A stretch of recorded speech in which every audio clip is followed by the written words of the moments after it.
Did you ever think you would make it? I feel I'm so close I could taste sweet victory. I know this life meant for me. Yeah, why would you bet on Goliath when we got Bet David? Valuetainment, giving value's contagious. This world of entrepreneurs, we get no value to hate it. How they run, homie, look what I become. I'm the one. All right, folks, if you're ready, we got a lot of stuff going on today. By the way, Zuckerberg, who came out and wrote a letter to Honorable Chairman Jim Jordan about the $400 million he helped out and how Biden and all those guys came out and he shouldn't have done it. It was on him. You know who he just gave $1 million to for his inauguration party? No. Trump. Yeah. Are you serious? Yeah. Did you hear about this? No. Or no? Just this morning, news came out. Yes.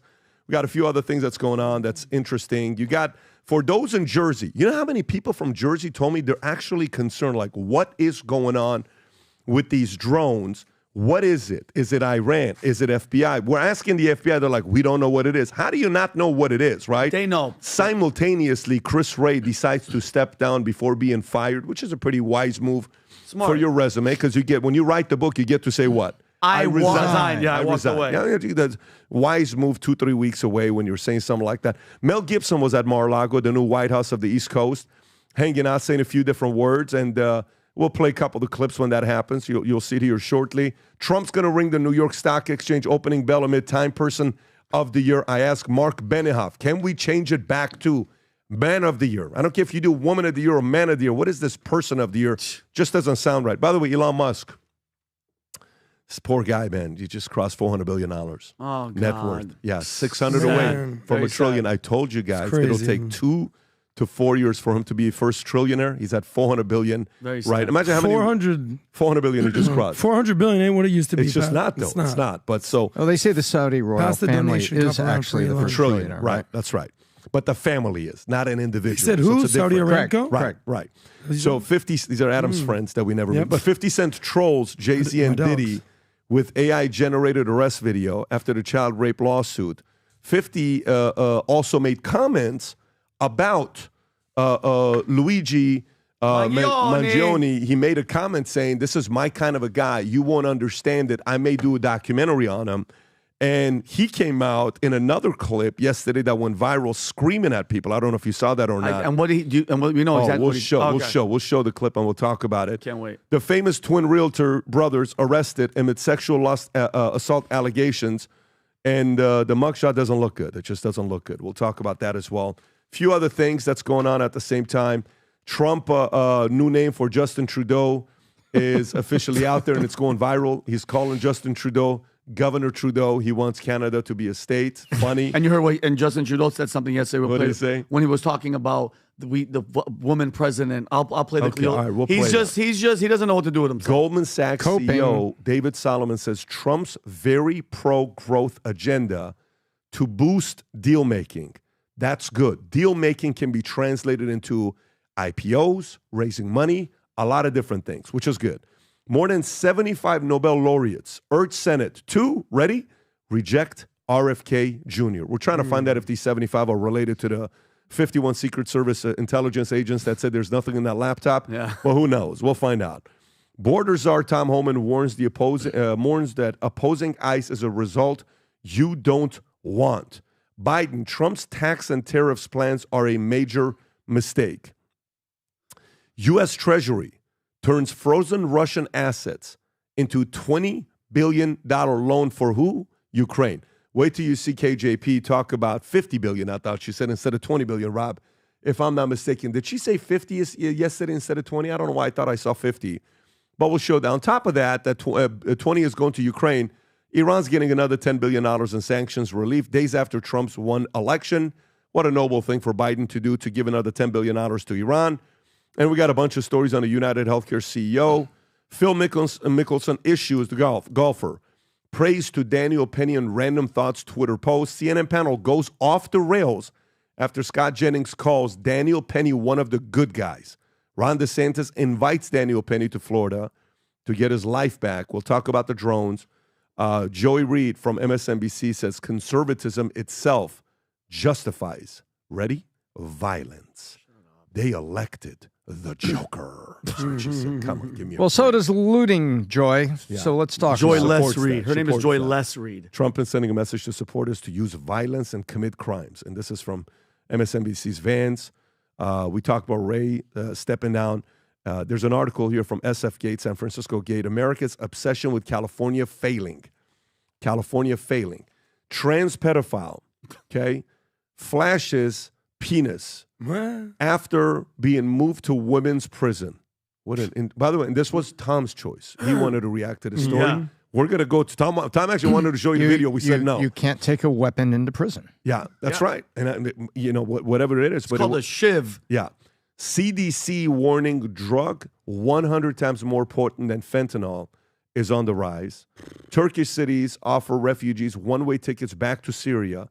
Microsoft shareholders vote against investing in Bitcoin.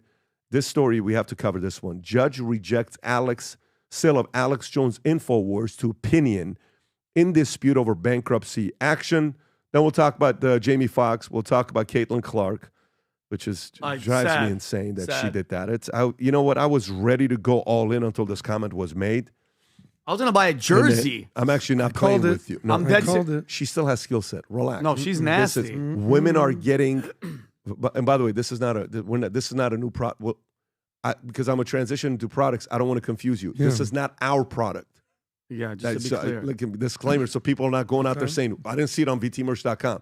Women are getting designer nipple fillers for perkier bosoms. Tom's Not something to hide anymore. Again, Yes, Rob, can we queen. confirm that Yes. that's not our product? we're not selling. It's not. We're not. It doesn't say future looks bright and there's like, it's not. Nipples look Okay, hard. No, we can't. Future looks pokey. Yeah, that's right. That's not our product. So Tom. we got a lot of things to go through. But before I get into it, I can't tell you how many DMs I got from people telling me, Pat, I want my Christmas hat. Where is it? Well, the reason it wasn't shipped yet is because we sold 1,000 more than we had, and that hat just arrived yesterday. We just shipped out 1,000 of these, I think, today.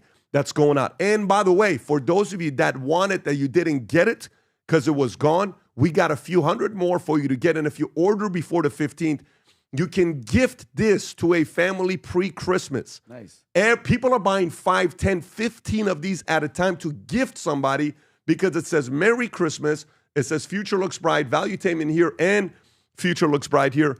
These are, if you're somebody that's church going and you like the actual word Christ, Merry Christmas, these are here as well. Limited supply left just for this season. And then these sweaters, I saw Chris Mano, shout out to Chris Mano. The Happy Holidays crossed out Merry Christmas. Incredible quality sweaters are here. You can go to VT Merch. And last but not least, these hoodies, okay? These hoodies that Tom works at Equinox late at night. These ugly sweater hoodies we have officially. Valuetainment is on there as well on vtmerch.com. Place your order. If you place the order now, you will get it pre-Christmas. We're shipping these things out. Again, for Christmas gifts, get these out. It's become a big hit. Future Looks Bright combined with Merry Christmas. Okay, all right, so let's go into the first story. Rob, can we pull up these clips with these drones? I really want to find out what's going on with these drones. A congressman even came up and he commented on it. But first, Rob, let's show. Okay, go for it. You can play this clip. Matter of fact, let me just read a little bit about it and then we'll go to these stories that we have. You know, folks in Jersey, they're like, Pat, I'm seeing this stuff and people are actually worried. Is this Iran? Is this us? How the hell does our own government not know what it is? So New Jersey Senator John Bramnick, is that the video you have, Rob, or no? I have Jeff Van Drew. Okay, so let me read this one here. Issued a press release urging the state to issue a limited state of emergency banning all drones until the public receives an explanation regarding these multiple sightings following reports of large drones flying over President-elect Trump's Bedminster golf course. Give me a flippin' break. You think that's accidental? And near military research sites in New Jersey, Governor Phil Murphy noted 49 reports of drones Sunday alone, acknowledging that some could be possible sightings and potentially the same drone being reported more than once. White House Press Secretary Karine Jean-Pierre stated, "We are certainly aware, the president is aware, so we are closely tracking the activity and coordinating closely with relevant agencies, including DHS and FBI, to continue investigate these sightings, incidents." She confirmed the drones are not foreign. How do you know that, by the way? If you know it's not foreign, then what is it? But she said she did not have anything else to share regarding the investigation. If you want to play the clip, Rob, with the reaction of this senator, I think it's a congressman that had an insider share something with them. Go ahead, Rob. Play this clip. Iran launched a mothership probably about a month ago that contains these drones. That mothership is off, I'm going to tell you the deal. It's off the east coast of the United States of America. They've launched drones, is everything that we can see or hear. And again, these are from high sources. I don't say this lightly. Now, we know there was a probability it could have been our own government. We know it's not our own government because they would have let us know. It could have been some really glorified hobbyists that were doing something unbelievable. They don't have the technology. But let's pretend that's possible. The third possibility was somebody, an adversarial country, doing this. Know that Iran made a deal with China to purchase drones, motherships, and technology in order to go forward. The sources I have are good. They can't reveal who they are because they are speaking to me in confidentiality. These drones should be shot down.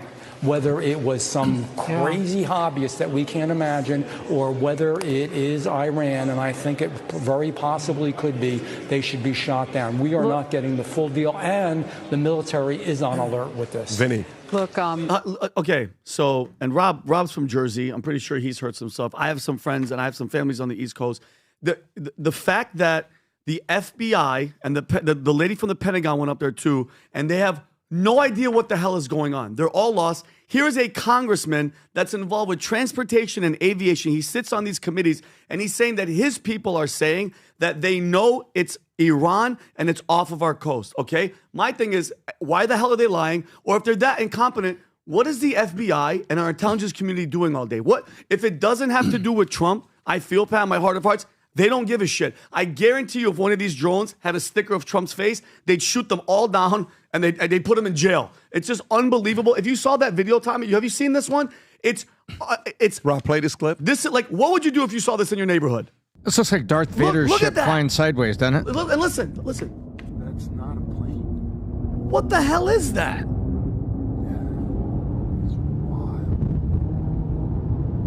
And here's the thing. Are you ready for this too? A guy from Jersey, I was talking to Chad about it. A guy from Jersey put his own drone up into the sky to try to get near one of them. Fully charged, totally like a really good drone. Ew, battery's done, and it fell down. Quiet. I'm dead serious.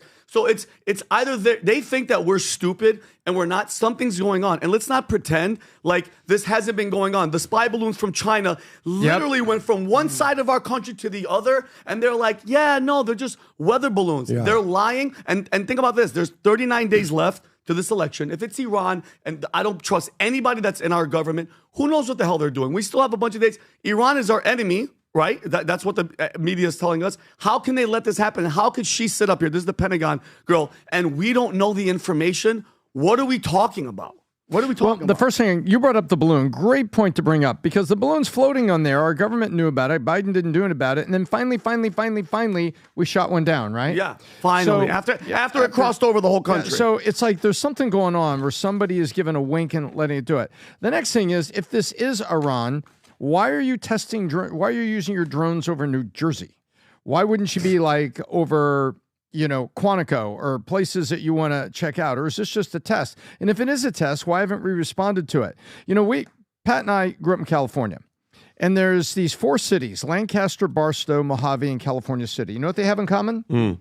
A lot of sightings that they think are UFOs. But would you like to know what is exactly in the middle of California City, Tehachapi, Mojave, Barstow, and Lancaster? What? Edwards Air Force Base. Yeah, weird. It's us. Yeah. And people would talk about seeing bat-like planes that didn't show up on civil radar. You know what they were? They were F-22 stealths. Yeah. So we were testing stuff 5 years before we even saw it. So I know that we do test and do things like this, but what bothered me, the same thing that bothered you, a congressman is coming out saying, hey, I'm part of aerospace and transportation committees, and I'm telling you, it's not us testing. They say it's something else. That bothers me, because we do test, and we do confuse our own citizens. California citizens used to report it, and it turned out it was our own test. But now they're coming out saying, nope, this is somebody else. Well, then why haven't we shot it down like the balloon? Why did we take our time? By the way, here's a question. if the U.S. government saying it's not theirs, right? Yes. Okay. So here's a question, Tom. If you're in your backyard, okay, your job as a man of the household is to protect the backyard of your house, okay? You see something, a drone on top of your house, a small little drone on top of your house, and let's just you got a good sized house with an acre. You ask your kids, hey, is this one of ours? No. Hey, is this any of the guys? No. Shoot it down. Okay? Absolutely. It's like looking inside your daughter's bedroom or the bathroom or something, getting pictures. Because you can have bad kids next door. Hey, let's see if we can get a picture while she's taking a shower. Kids are going to do this with Jones. Those things over my property, it's coming down. By the way, what if it's a drone above a military base? What if you fly a drone above an airport? Or you're if finished. you fly a drone over an airport, what do you do to the drone? You shoot it down. Right. But when we were in Acropolis, I don't know if you remember when we were in Greece and we were trying to get the drone. Do you remember that? Yeah. Right. And it's like, hey, immediately it's like, hey, bring the drone down. You know, one of the camera guys was using a drone. But if we don't know what it is, why are we even questioning it? Exactly. I mean, then they know. The only answer to that is then they know. If it's not ours, what are you doing? If it's not yours, why are you okay with that staying up there? Rob, what is this next clip? Is this Pentagon? So this is the Deputy Defense Press Secretary, Sabrina Singh, where she came out yesterday after Congressman Van Drew said that they were from Iran. She came out and said that they were not. She came out and she said they were not. Let's hear what she has to say. Jen. Sabrina, can you tell me what the Pentagon is doing to address this issue of drone sightings over New Jersey? It's near sensitive installations. The FBI is involved. What is the Pentagon doing? Sure. So at this time, aware of those drone sightings that have been reported, at this time we have no evidence that these activities are coming from By the way, can you go back real quick? Or the work of an adversary. This is kind of weird. So check this out. Go back to the beginning. She points at Jen, then moves the page to the page that she's going to read the question. Oh, beforehand. Wait, watch this again, the body language. Tell me if I'm off a little bit. Go. See if she is already knowing what Jen is going to ask her. Go ahead, Rob. Jen. Watch. She Sabrina, can moves you the tell me page. what the Pentagon is doing to address this issue of drone sightings over New Jersey? It's near sensitive. How do you know she was going to go to that? Installations. The FBI is involved. What is the Pentagon doing? Sure. So at this time, she's aware reading. of those Now drone sightings that have been reported, at this time we have no evidence that these activities are coming from a foreign entity or the work of an adversary. We're going to continue to monitor what is happening, but reading again. She's reading. You know, at no point were our installations threatened when this activity was occurring. Can you rule out that these are American drones or U.S. military drones? These are not U.S. military drones. Again, this is being investigated by local law enforcement. What our initial assessment here is that these are not. I don't understand this. Like, I don't understand the fact that, like, no. What I'm asking is, I'm with you. How long does it stay up there? 5 minutes? It's been 2-3 days. 50 of them. No, listen. It's immediate attack ahead of it, rather than staying and keeping it up there. Now, the only reason why you may not attack it immediately, where everything's going to fall and it could destroy some homes and things like that. But think about it this way: the other plane that was flying into Pentagon, what did they do to that plane? 9/11. There was 2 planes, right?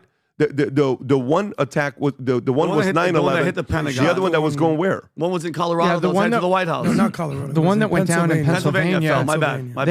They had scrambled, and the one that allegedly went down in Pennsylvania was going to be shot down. That's exactly the point. So that story is, why'd you shoot it down? Yeah. Why'd you shoot it down? Yeah, because they know. Why didn't you hesitate? Yeah. Why didn't you hesitate? Why'd you shoot it down? How did you know whose it was? Mm-hmm. How? So you don't know what this is? So in 5 minutes you could figure out who plane that was, but you can't figure this out in 3 days? Yeah. Don't give me this bullshit. Yeah. So what are you allowing this to? Is this a exchange for someone that, watch this, could this be the enemy? You just gave me $10 billion. My country is Iran. Mm-hmm. Iran made a video showing how a little drone goes and follows Trump while he's golfing. Remember that video they made 2 years ago? It was an older video, 2-3 years ago. You think they would want, how often do you think Trump's going to golf the next 4 years? A bunch. At the Jersey place. At the Bedminster How place. often do you think he's going to, Tom, you golf. How often do you think Trump's going to golf at Bedminster the next 4 years? Bedminster, he'll golf more than a few times, but not every day. No, give me a number, Tom. 50 times?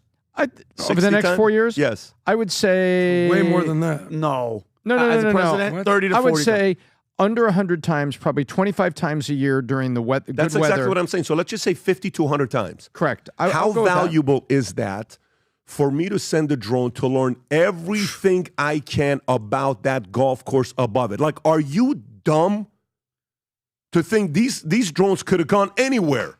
They're above Bedminster? Why do you think they're above Bedminster? Right. Do you think this is a famous golfer that's trying to improve their golf skills because they want to build a better golf course than the one in Bedminster? Or do you think this is a place that this guy's going to go, look at this. They gave you a glimpse of what they did. This is an Iranian video. Look, this is an Iranian video that came out a few years ago. Yeah. Hey, you want to mess with us? Look what kind of technology we have access to. Yeah.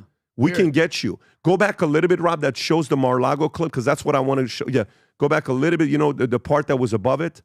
Maybe go forward like 5 seconds. Keep going. Okay, right there. Back up a little bit. So what is that? How do you get that footage? It's a drone. It's a drone shot. How do you get that stuff? Yeah. It's a drone shot. So you don't think they want to learn every single piece of the property on what to do?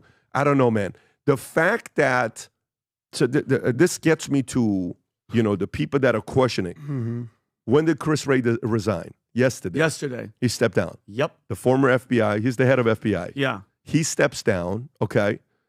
He allowed somebody to go through Melania's drawer in Mar-a-Lago. Yep. Even though Trump was working with them to get the files back, they went and embarrassed him and, Mayorkas, all that stuff. Not Mayorkas, Garland, right? Yep. Merrick. Right? While they're doing all that stuff, investigating him, nothing with Joe, nothing with the laptop, nothing with anybody, but you do that. And then you're doing this at this time with Iran getting $10 billion on the same day. What the hell is going on here? No wonder people are not trusting you. Exactly. By the way, this is the part where when they ask the questions and they say, are you going to do anything to have a revenge on these guys? Are you? Am I going to? Can I ask you a question? Kristen Welker? What's her name? Exactly. Okay. Yeah, of course. Can I ask you a question? Yeah. What would you do if 50 drones were over your house where you and your husband and kids are living? Yeah. Would you want to know who was behind it? Yes. Of course. Is that called revenge? What do you call that? It's called wanting to know. Would you say, what if I told you, wow, what a vengeful person you are, Kristen Welker?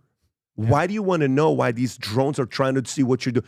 You're such a pervert. You think they want to know what you're doing in the bedroom? Mm-hmm. They're just a bunch of innocent drones, Kristen. Except the difference is you're just a journalist. I'm the damn president. Mm-hmm. And we're moving this slow? This is pathetic. Last year, every year I do my business plan and I choose 2 words on December 31st. I already know one of my words for 2025. 2 words I had for 2024 were sell and drive. One of the words in 2025 is speed. Speed. Mm-hmm. We had an executive meeting. I told them the theme this year is LFG. It's all speed. Nothing going slow. You have a crisis like this going on, you're moving this slow on it? What? Hell no. Go. Intel, what do we know? We don't know. Call everybody. Are these yours? Are these yours? Are these yours? Everybody call everybody and ask them if they're there. It's not yours. If we find that it's yours, 300% tariff on you and public humiliation. We're shooting the shit down and going and getting it right now. You ready? Boom, shoot it. Open area? Yes. Right now, shoot them down because it's going to drop here in open area. Let's investigate exactly whose it is. We go back to them publicly. This was XYZ's. Every once in a while, you have to make an example of a country. If you don't do it, they'll keep doing it. And you leave it like this. I don't know. This is frustrating to me. Protection and safety and security is so important that when you do something like this to the man that just became a president before he's about to become the president-elect, and we're just kind of like, Aunt Jen, yes, I don't know. Yeah, I mean, we don't think it's not Iran, but we're looking into, we're doing our part. We got some intel. Pentagon?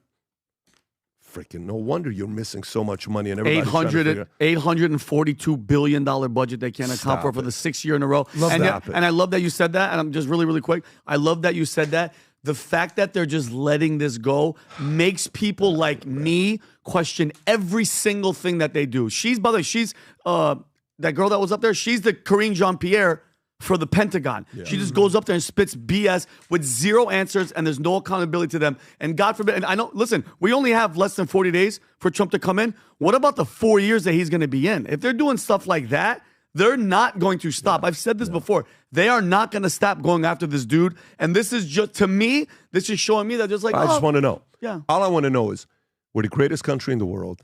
We have the best FBI. You know who said we have the best FBI? You know who said that? What conservative recently said, and I'll go down and say it again. We have the best, Conservative said this? Yeah, conservative they're said it. definitely we have not the telling the best truth. intelligence. Yeah. I'll find out exactly who it was. If we have it, let's find out what happened.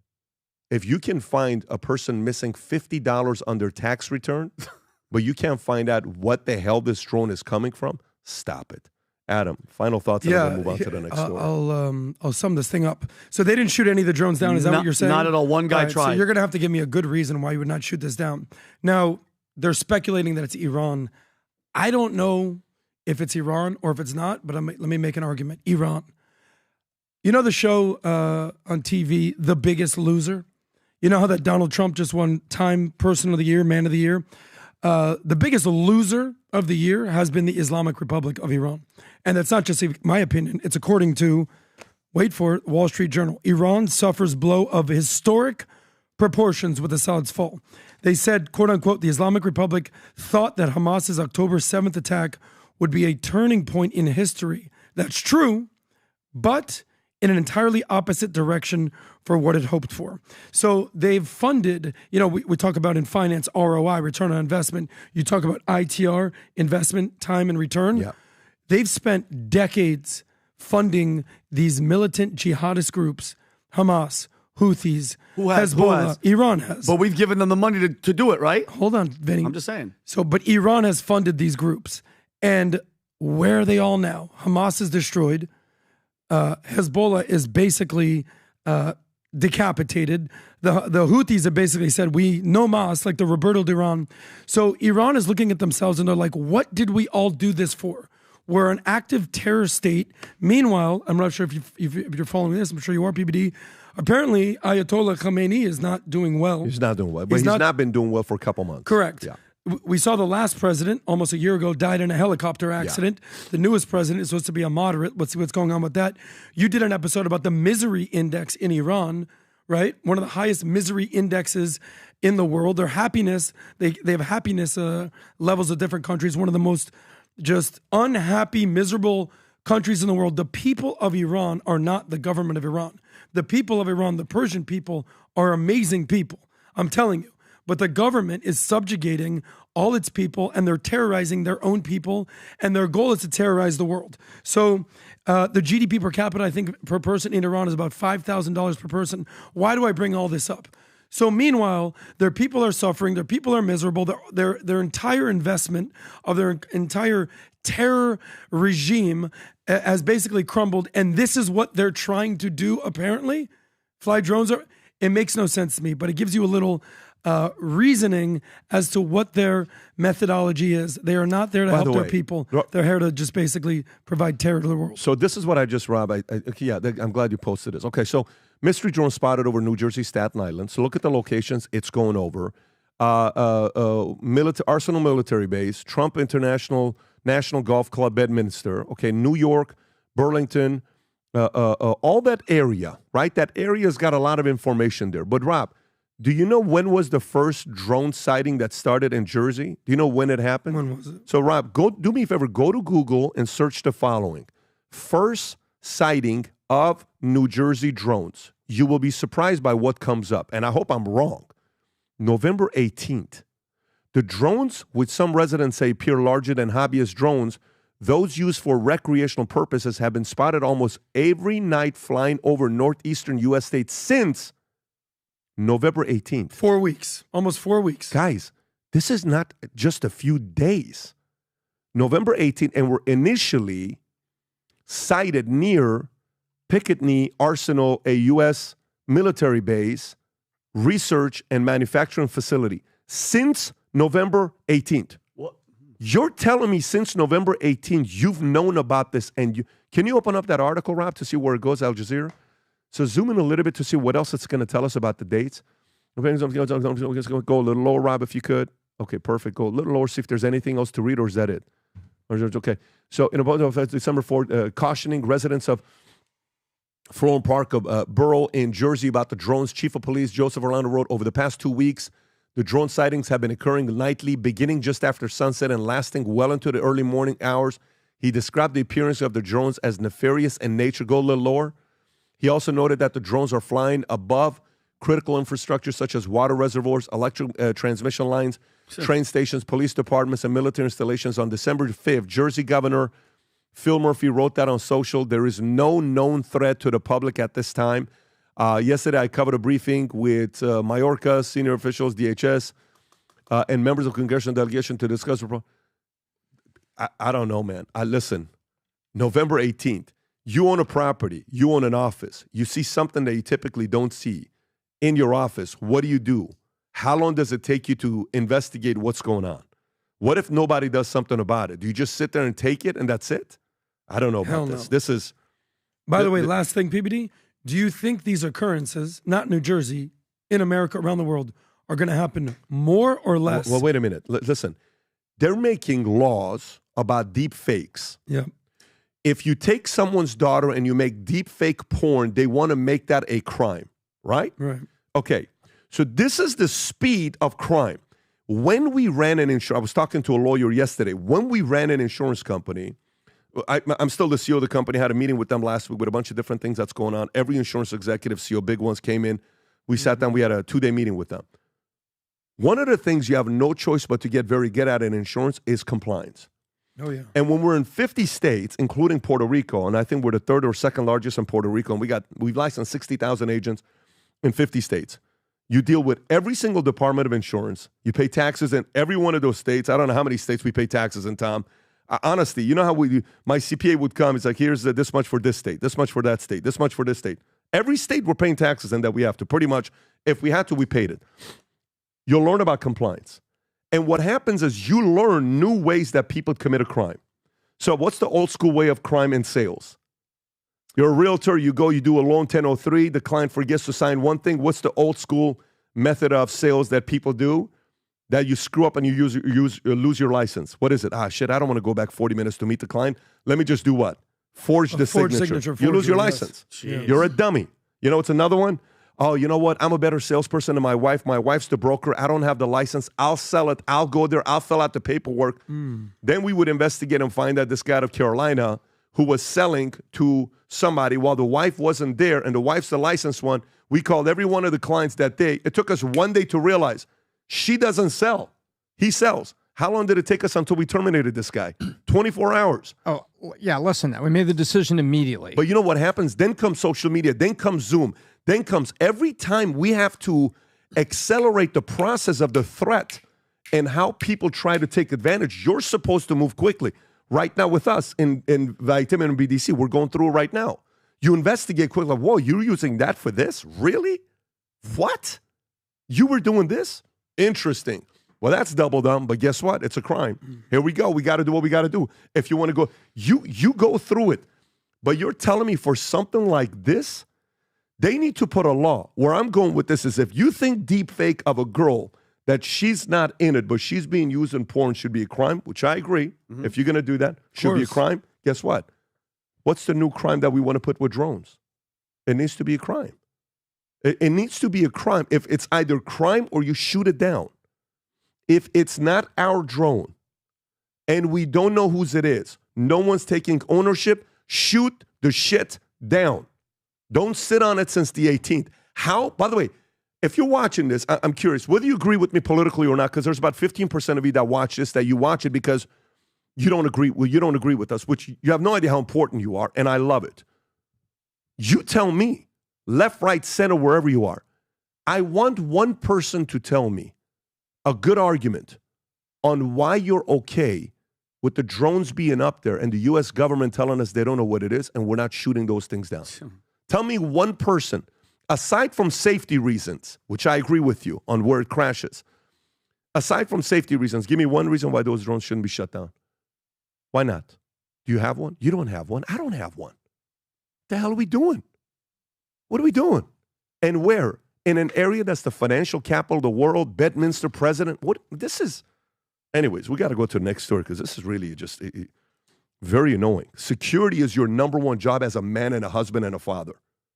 Security is your number one job as the FBI director, the president. The current president is Biden. VP Kamala. That's your job to protect me, you, us, our families. You're not doing it. What the hell are you waiting for? It's a basic phone call. 2 hours, call every head of state. What the fuck is going on here? Is this you? Because I'm shooting this shit down. And I swear to God, if I find out it's you, it's over. Do you understand me? You think I'm playing with you? We're not. What do you want to do? It's ours. Take the shit down right now. Out. And whatever you have, give me every single file. And if you don't, public scrutiny and 200, 300% of tariff coming your way and sanctions on your country for 1 year. I swear to God, the fear of death is coming your way. Closest thing to it. This is like... Anyways, let's go to the next story. Frickin' very annoying to me. People in Jersey, average day-to-day families, you want kids to walk? You want me to have my kids go to school? And I'm worried about what's going to happen with these things? Are you out of your frickin' mind? Are you out of your mind in two of our most special states in America, Jersey and New York? How rich are those people, personalities that come out of those places? Anyways, let me go to the next story before I frickin' turn off the podcast today. All right, let's go to the next story. Not bad for a first topic, but people let's get go to fired next up. story. Let's go to a little bit more of a different kind of a story here. So what do we got here? All right, let's talk about Alex Jones. Judge rejects sale of Alex Jones InfoWars to The Onion and dispute over bankruptcy auction. So is this kind of like a spoof that Onion wants to buy them to kind of put them out of business and say, hey, we bought them and we used our money and we closed them up? Like, is that kind of what they're trying to do, Rob? Is that what this is? Because the Onion is a liberal left. Onion is the old school, watered down Babylon Bee. Correct. Is that fair to say that? Because Onion is what they wish they were Babylon Bee, but they can't be because they're just not as talented and creative as the guys at Babylon Bee are. It's not even close, by the way. Let me read the story to you, and then let's go to this. Okay, here we go, page 13. So a federal judge on Tuesday rejects the sale of the conspiracy. Who wrote this article? New York Post. Okay. Of the conspiracy platform InfoWars to the Onion's satirical news outlet after Alex Jones claimed that a recent bankruptcy auction was fraught with illegal collusion. The Onion was named the winning bidder on November 14th over a company affiliated with the Jones. U.S. bankruptcy judge Christopher Lopez decision made Jones can stay at InfoWars in Austin, Texas. The Onion had planned to kick Jones out and relaunch InfoWars in January as a parody. Okay, so they're trying to mock him, right? Yes. Mm-hmm. At the end of a lengthy 2-day hearing in a Texas courtroom, Lopez criticized the auction process flawed and said the outcome left a lot of money on the table for families of victims of the 2012 Sandy Hook Elementary School shooting. You got to scratch and claw and get everything you can from them. Lopez said, Rob, is this a clip from who? Is this the lawyer or who is this guy here? No, this is actually, he is the CEO of the parent company that owns The Onion. This is back from November where he talked about them winning the bid, The Onion winning the bid. And then you have an Alex Jones clip as well. I do. You want to play Alex first? Because Alex lays out what exactly happened. And then is this Alex's most recent clip or is this guy's first clip? No, Alex's clip is from November as well. It's when he first finds out about Which clip came first? Alex came first. This came second. So play Alex first. Sure. Go for it. Ladies and gentlemen, it is 7:50 right now. I'm about to upload this to X. I just got word 15 minutes ago that my lawyers and folks met with the U.S. trustee over our bankruptcy this morning, and they said they're shutting us down even without a court order. This morning, the Connecticut Democrats with the Onion newspaper bought us.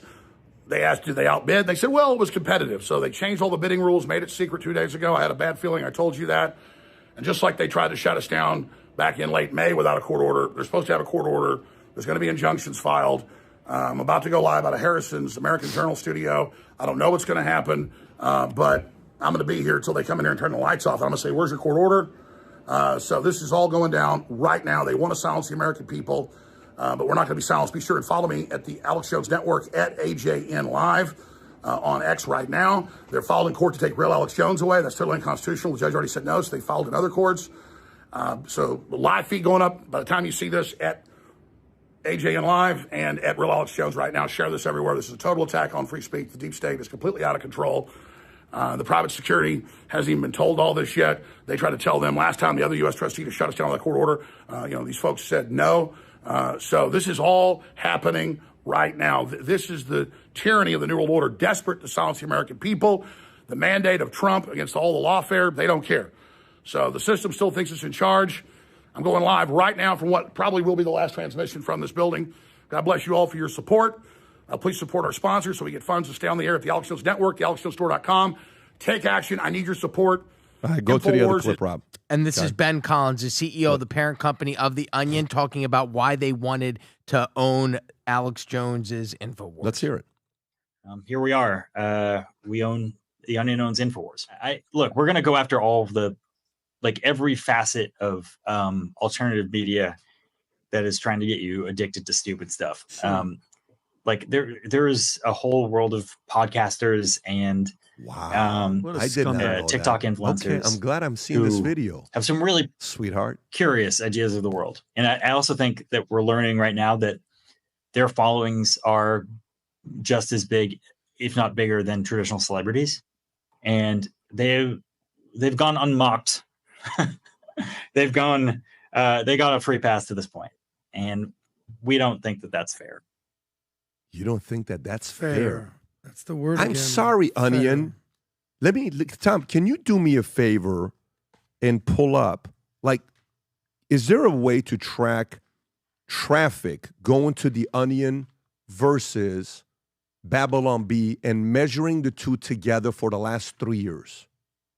I am begging you to find this. There used to be a site called Alexa.com.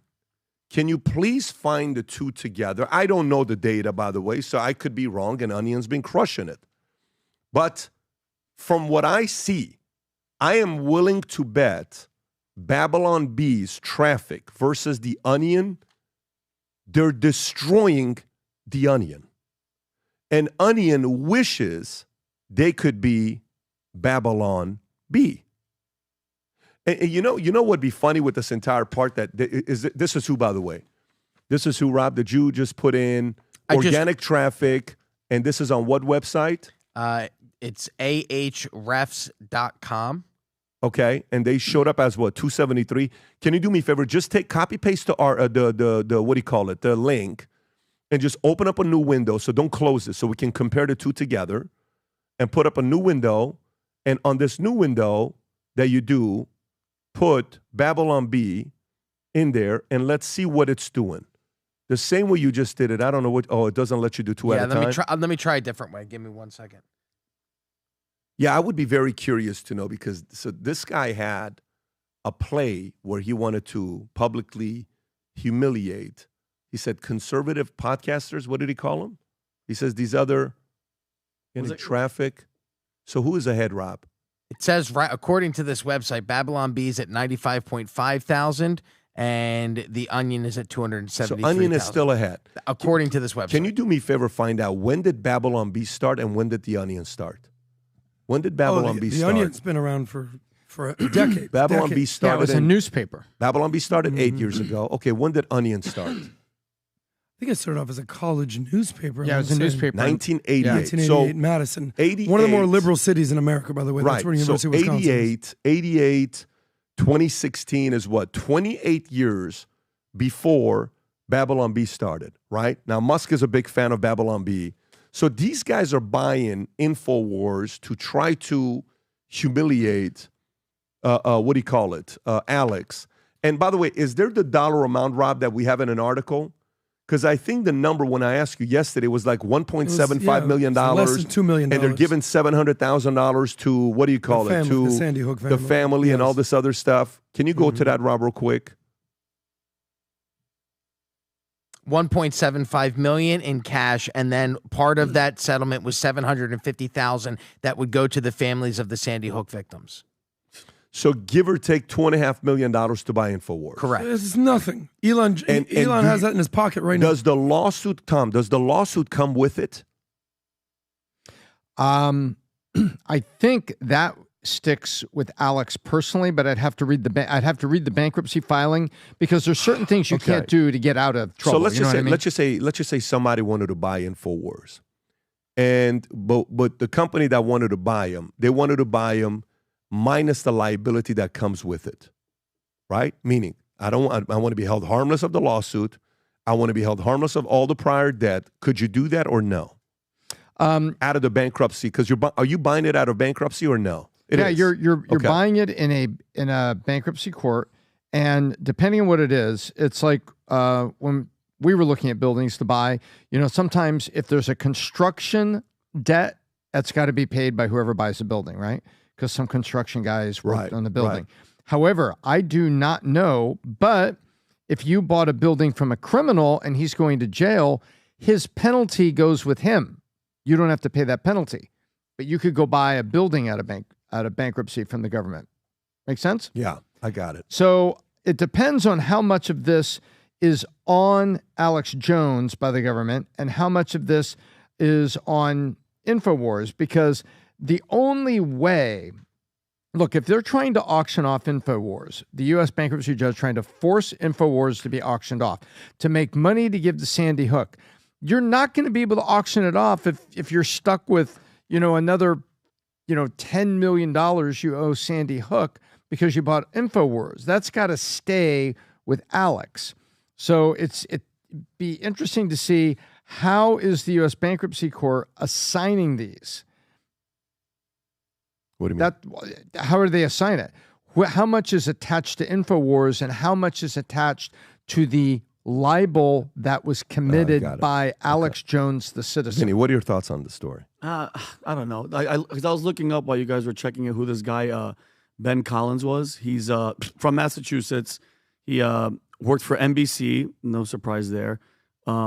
His mother's a librarian. He went to Emerson. Tom, is Emerson pretty freaking liberal?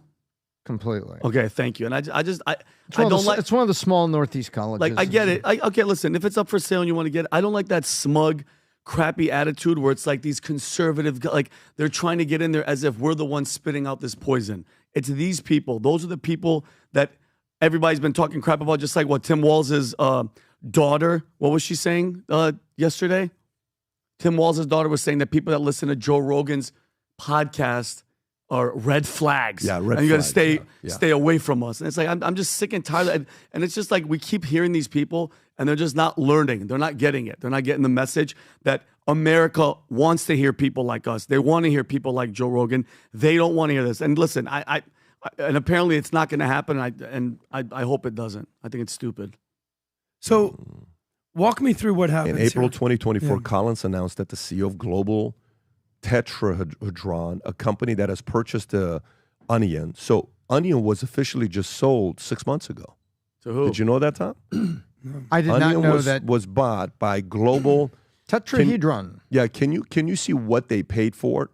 Because I just looked up what they used to have 500,000 subscribers at their peak, and then it just fell off, according to one of the articles I just read. The purchase originated from a post by Collins on Blue Sky after news broke that the then GO was looking to offload the magazine amongst other titles. And Collins won the assets of the website InfoWars at auction, despite the family's own. The federal judge. Yeah, interesting. Interesting to see this guy's background and where he's at now. By the way, the reason that they Jones and everybody were alleging tampering by the federal government is because the other bidder that bid $3.5 million is First United American. It is affiliated with Alex Jones, and it sells a lot of the stuff that he sells. His apparel, and I think there's health supplements or the things that he sells, the prepping vitamins and stuff. So people were saying, you can't let First American buy this for $3.5 million. You're letting Alex Jones buy it from himself out of bankruptcy, and he's still going to have a big mouth on the media. Well, so what? If that company is capable of buying it, then are they a bona fide bidder or not? Maybe they are. And if the federal government doesn't like that and they want to give it to the Onion, that was what Alex Jones was saying was the flaw of the process. I tell you, I actually think it's a great move on the left to buy InfoWars and dump it. I think it's a great move on the left to buy InfoWars and dump it. Strategically, it's like Elon Musk buying MSNBC. Correct. The opposing side will be celebrating that. I think it's a great move to do that. But if it's only for $2.5 million, there's nobody else that's willing to buy InfoWars for $3 million, for $3.5 million. All the content, it's going to be used later on in documentaries and stuff. I don't know. I think there's something there. You don't have to agree with it or not, but that's going to be something that could be used for many, many years to come. But okay. If they buy his network, InfoWars, Alex Jones just doesn't just go away. He's not going to be silenced. We still have the First Amendment. Oh, they freedom can of fire him. speech. They'll fire him. No, they will. Yeah. But then he'll go, I think he at one point said, welcome to the Alex Jones Network. He's just going to start a new company. You know, this reminds me of, it's a totally different situation, so it's not an exact analogy, but do you remember what they did with our buddy James O'Keefe? Yeah. What was his company called? Project Veritas? Yeah. What does Project Veritas do now? I don't know, nothing, but I see what James O'Keefe is doing. Yeah. He's out there crushing it. He just came out with a movie. He started the O'Keefe Network. Mm-hmm. So OMG, O'Keefe Media Group, I want to say. But the point is, even if they buy InfoWars, Alex Jones is not going to stop. And I'm not saying that everything that Alex Jones does is right or wrong. We all know that he's paid the price for what he did with the Sandy Hook thing and the false claims and the crisis actors and everything that happened there. Tragedy, horrible. But let's move that aside. You know, everything he did with Bohemian Grove, everything he's talked about with the gay frogs, you're turning the frogs gay. You know, 9/11, inside job. This is freedom of speech. This is the First Amendment. He's allowed to say these things. He's paid the price for what he's done. I mean, by how much was that? How much did he have to pay? $1.5 billion. It's a massive number. That's insane. that's personal. Insane. Yep. So he's paying the price. I mean, if you ever spent time with Alex Jones, actually enjoyed having dinner with him, good guy. I mean, this guy is probably stressed the hell out, Rob, but we still have freedom of speech in America. Does it tell you what the Onion sold for?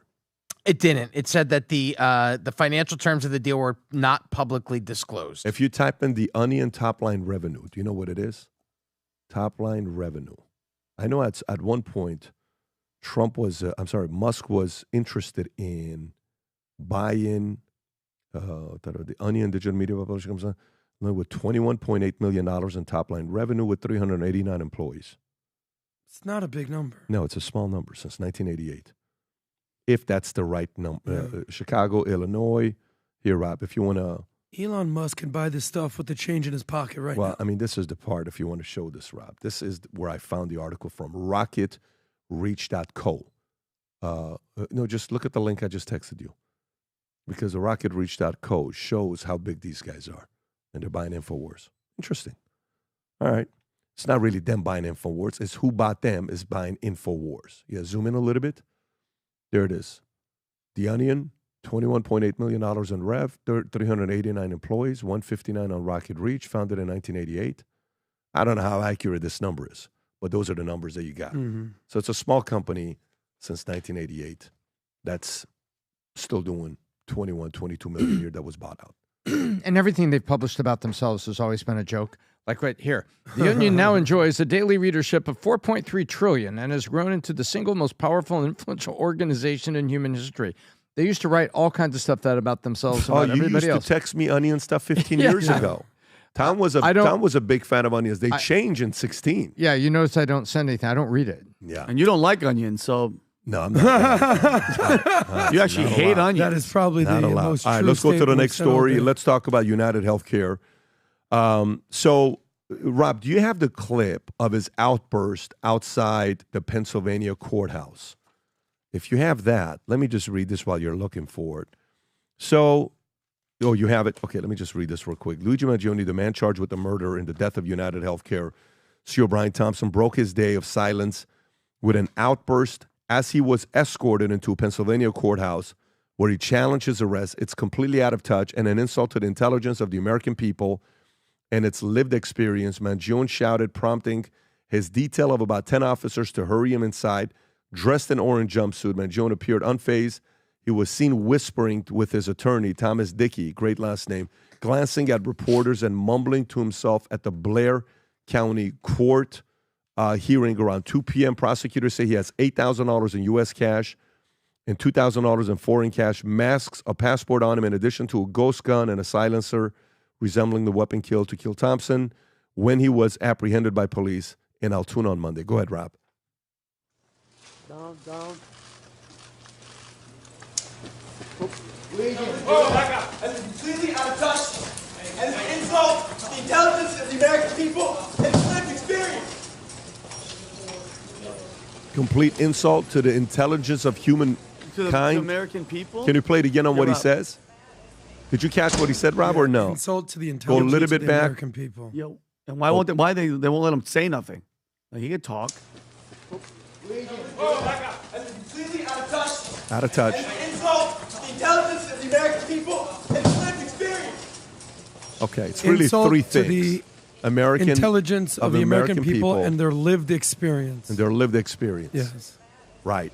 And their lived experience. So I got something here yesterday that was sent to me that I was reading, and I kind of showed it with you guys with Tom. Okay, Rob, if I'll text this to you, if you don't mind showing this, I'll keep reading it so the audience can see it as well on the timeline of what happened here. Okay, so it was interesting reading this.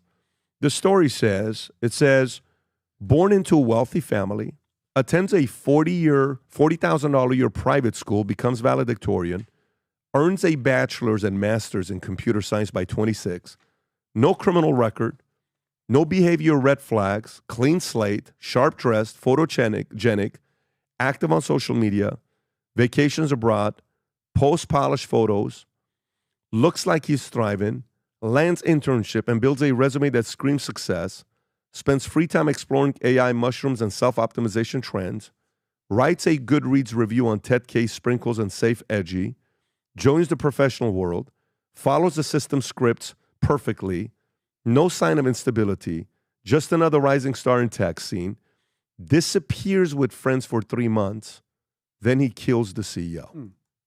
What happened for those 3 months? Who are the friends? What do we know about him? Now, while this is going on, 50 Cent posted something, Rob, if you don't mind pulling this up on 50 Cent. 50 Cent posted this on Instagram. On Instagram, he posted a picture of Luigi, and then he said something like, "You won't understand me posting this. Do you see it?" Or maybe he's not a guy that would take it down. He posted something and said, "You won't understand this, but I made the 50 Cent, Luigi Magione." He said something about, I don't know, I kind of like this kind of killer. Right there, zoom in. Do you see it right there? Zoom in a little bit. I don't know, I kind of like this killer. I'm sorry that this is going this way. Since deleted the post. Makes sense. I'm sorry this is going this way. It is, but I'm doing a documentary on him. He is special. I apologize in advance for anyone who doesn't understand. 50 Cent said this about the guy. So, Vinny, what do you know so far about what's going on since the last podcast? And you mentioned this yesterday in the prep. It doesn't make any sense. Like I keep hearing these stories. Every time something like this happens, I take a step back. Like when Adam, when you say, follow the money, sometimes I'm like, what is happening? What makes somebody do something like this and it came out of nowhere and it's a complete shock to everybody? In the book Chaos, remember the book Chaos that Candace told me to recommended by Tom O'Neill, Pat? It was talking about the CIA, Charles Manson, and all the 60s and what they were doing back in those days. There was a psychiatrist, and for those that have read the book, who spoke to Jack Ruby. Remember the guy that shot Lee Harvey Oswald in the basement? Yeah, of course. Yeah. So his name was Dr. Louis Jolyon Jolly West. His name was Dr. Jolly West. He was a prominent psychiatrist with documented ties to the CIA's MK Ultra program. He was focused on mind control experiments. They used drugs, they used psychological manipulation, and other techniques. So while Ruby's in prison, this Dr. West, who has connections with the CIA, examined Ruby for several hours by himself, no cameras, no nothing, just talking to him in the prison. And when he was done with him, he had lost his mind. He literally lost his mind. He was saying stuff like, I was injected with something. I'm being silenced. He was like a completely different person. He's like, they're going to kill the Jew. Like he lost his gourd. Okay. And once he left that several hour meeting, his mental state deteriorated and it led to his death. So my thing is, and great point, who was talking to this guy? Who and why? Is it a distraction? Was this guy unleashed to do whatever he was going to do because of all the stuff that's happening in Syria, stuff that's happening with Jay-Z? I don't know. It just doesn't add up. And all this is going to be is in the news for another week, Pat, and then it's gone. And then we don't hear about this guy. But the explanation, I would like to get deeper. Connect that for me a little bit better. Yes. The psychiatrist goes in. So Jack Ruby kills Oswald. Yes. The cop moves out of the way. They all believe that Ruby was told to do it. Yes. So Ruby kills Oswald. Yes. It's a quick trial. He's guilty. Yeah. He goes to prison. Yes. This guy, connected to the CIA, Dr. Jolly West. Jolly West, goes to review him, hour or two, whatever it was. Several hours. Several hours. And you're saying when that guy leaves the prison, he was bonkers. Lost his mind. Okay. And he said he was injected with something while he was there. He said he was injected and he was trying to be silenced, and then he literally lost his mind. Okay, now take that back now to this guy. Yes. While he was for these 3 months that he was gone, who got to him? Who spoke with him? Who radicalized him He's so much? saying, could somebody have could somebody have taken him during those 90 days to shape his mindset, to take do out this, and to do do something this? like this? Yep, I agree, and I'll tell you why. Okay. There was deep investigations. You can go look at the London subway bombings. What's that, 12 years ago now? Something like that? The London subway bombings. And you can go find out what they found out about the radical Muslim clerics. And people said, 20 years ago now. It's now 20 years ago, 2005. That people said, yes, I'm a Muslim, but we're peaceful Muslims. This is what we care about. But my son was with these clerics, and it didn't take long. Mm-hmm. To your point, Pat, what happens those 90 days? That's what I'm And people said that there were confused Muslim parents that when you listen to them speak, they didn't seem like, out there. It sounded like that Muslim was their faith, but they were not radicalized, and they were shocked at what had happened at the hands of these clerics in such a short time with their kids. So there are precedents we have out there to say, wow, something can happen pretty quick if people that know what they're doing get to your kid and you get to a person and turn them into a pawn. That didn't look like... So why don't we do this? Okay, can we do this? Can we map out what the possibilities are? Okay, from the logical one to the wildest one. Okay? Let's kind of go through it. One, the surgery that happened on his back, Rob, if you can pull up the surgery on his back, the pictures of the surgery on his back, you know which one I'm talking about. There's a picture right there, right? That's him. Can you see it? Newsweek. Okay. So did Luigi Magione's back pain surgery go wrong? Click on the story. Let's see what that is. Go wrong. What we know about this story. All right. Zoom in a little bit, so let's read this. Magione was facing charges. Okay, got it. Since the shooting, December 4th, significant speculation on motivation. The bullets killed down with correct health. Okay. Now, okay. Back pain. According to reports from Forbes, Magione posted on Reddit that is pain in his back in the months before the shooting, writing, "My spondy went bad on me last year. It was completely devastating as a young athletic person." According to WAPO, friends of Magione said that the reason he moved to Hawaii, which is his registered last address, was to get better health. Magione posted on his X-ray of his spine on social media with the image appearing to indicate a case of spondylolisthesis, okay? A condition caused by vertebrae slipping out of place, which can cause chronic pain. In analysis of the image, neurosurgeon Tyler Cole said that the surgery Magione received appeared to be suboptimal and that he would likely have continued to experience nerve pain after the operation. Go a little lower. So this is an expert doctor commenting on what he saw. That's right. So the lack of good ALIF, along with the subsidence, likely worsened the L5 radicular pain by not restoring disc height and causing neuroforaminal compression. You can fuse with continued misalignment as long as disc height is restored and foramen are open. But the overall point is valid. Looks like suboptimal surgery. Okay, so the doctor speaking in the doctor language. In the analysis of the X-ray, Grunch said, this potentially could mean he even suffered from failed spinal fusion. A failed spinal fusion could lead to chronic back. Okay, individual. Very aware of this. I totally understand this part. I take care of these kinds of patients all the time, and it is constant battle with insurance company trying to get patients what they need to help them deal with their pain. Okay, so simple. Hey, man, you did the surgery. My pain is worse. You and I, we talk about this all the time, right? Yep. And you go to the doctor. There's three things we can do. We can do surgery. No. You can do the PRP. All right, whatever. You can do the steroids or you can do the stem cell. Here's one thing you can do. Stem cell out of your joint, the bone that puts it, the marrow, and that's the high quality. We can improve it. All right. I don't recommend. We can burn the nerve. That's what they want to do with me now. Right. Yeah. We burn the nerve. And it kind of alleviates some of the pain every year. And then maybe you'll burn it again and burn it again, burn it again. But almost everybody you talk to is, don't do a surgery on your back. Period. 90% of people say, if you don't have to don't do it.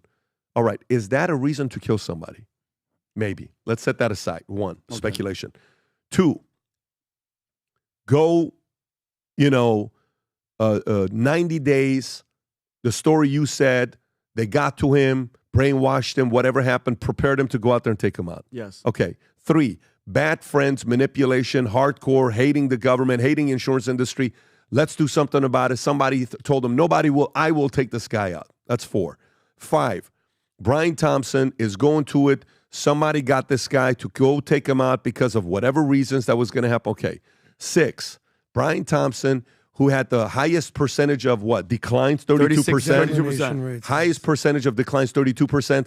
Maybe he was going to go in and recommend to say, guys, we got to kind of become industry standard. We're hated by everybody right now. We can't be doing this. And the investors are like, no. We can't do this. Yeah. We got to take this guy out. I don't know if you guys have seen the movie The Accountant. Shout out to Kevin O'Connor, phenomenal director. The Accountant, remember that investigation he did, that he found that was happening. They're like, wait a minute, you got to get the hell out of here. You're getting a little bit too deep into this stuff. I mean, what else could it be outside of that, Tom? Vinny, what else could it be outside of that? I'm trying to rack my brain because I was thinking maybe somebody in his family got screwed over by the thing. But that's not the case. We read yesterday, Tuesday, family's a very, very well-off family. 37 grandkids. He's one of the 37 grandkids. The rest of them are doing apparently fine. And he's the guy that kills the CEO. And that's when you have to ask yourself a question. Because when we talk about MK Ultra, you talk about the CIA, people want to just brush you off. From the 50s to the 70s, they were doing this stuff. Verbal manipulation, LSD, drugs. And think about it. It's 2024. Do you know how advanced they have to have gotten? I don't know the actual motive. Is it to distract us? Is it because they wanted to actually take this guy out? It doesn't take that long. If it took Jolly West, and this is documented, this psychiatrist worked with the CIA imagine that was for a couple hours with Ruby. If you have 3 months with this guy, easy money. Just the way he did it. Guys, Tom, I'm an expert marksman and 2 guns, okay? If I had a gun and you shoot all the time, why are you stopping, sitting while he's walking away, a moving target, and you're doing this? A real shooter, you just walk up, bow, 1 shot behind the head, and you walk away. This was just boom, like a robot. It doesn't match. It doesn't make sense. Where are you going with that? Doesn't match as in like the shooting, the killing. He's not a shooter. So it's not a pro hit. Yeah. Exactly. It's not a pro hit. Did you see the other picture? The picture with the eyebrows. The fact that the eyebrows don't match. They don't match. Have you seen that one, Rob? Luigi Magione, you type in eyebrows and everybody's talking about not that one. It's the other one right there. No, there's one that's a better one that shows the eyebrows just don't match. One eyebrow, the eyebrows were more divided in that picture. Yeah. Well, I don't know if it's that one or not. Anyways. And can I ask you a question? Yeah. Do you think is he going to be able to talk? Are we going to hear him? Are we going to be able to hear why and what? Is he going to be on one of those interviews where we could sit with him? You really think so? I'm very intrigued to find out who's going to talk to this guy. That's it right there. Like, he has some bushy eyebrows. That's before. That's when the shooting happened. And now all of a sudden he's grown. He looks Middle Eastern from there. But I don't know. I don't see us talking to this guy. Adam, what do you think? This is a very disturbing situation because let's just start some facts and then some opinions, and I want to give you some quick headlines. Allegedly, and we're going to use that word very lightly, this guy just murdered this guy in cold blood from behind, 6 a.m, silencer, gun, boom, dead. So my question is, why are so many people sympathetic to this guy? Specifically on the left, why do so many people on the left treat this guy as a hero? I'm in a group chat with a bunch of my buddies. They're like, he did the right thing. They needed to do this. I said, he needed to cold-blooded murder the CEO of this company? Here's this guy, Brian Thompson, came from a middle-class family, worked his way up, became CEO of a massive company. We all understand what that. But then you read some of the headlines, and what I'm trying to do is unpack why people feel a certain way about this, right? So the alleged killer has ill will toward corporate America. We understand that. corporate profits. What UnitedHealthcare double what the industry average of declination rates was. Joe Rogan had some things to say. He was speaking with Quentin Tarantino. He said the following: healthcare industry, it's effing gross. It's a dirty, dirty business. The business of insurance is effing gross, especially healthcare insurance. It's effing gross. That's Joe Rogan. We saw what Burger King, I'm not sure if it was true or not true. What happened with that? I text you this, Rob. If they actually did this, they said, Burger King, we don't snitch. Almost mocking but wait a minute. the fact that I said I didn't find it on their Twitter account. That's what I'm saying. I don't know if it was true or not true. Yeah. So I don't think they tweeted this. The point is, people are making a joke of someone being murdered in cold blood. But can you explain why you put that? Why did Burger King say we don't Because he snitch? was caught in McDonald's, and McDonald's basically called the cops on him, as they should if a man on the run.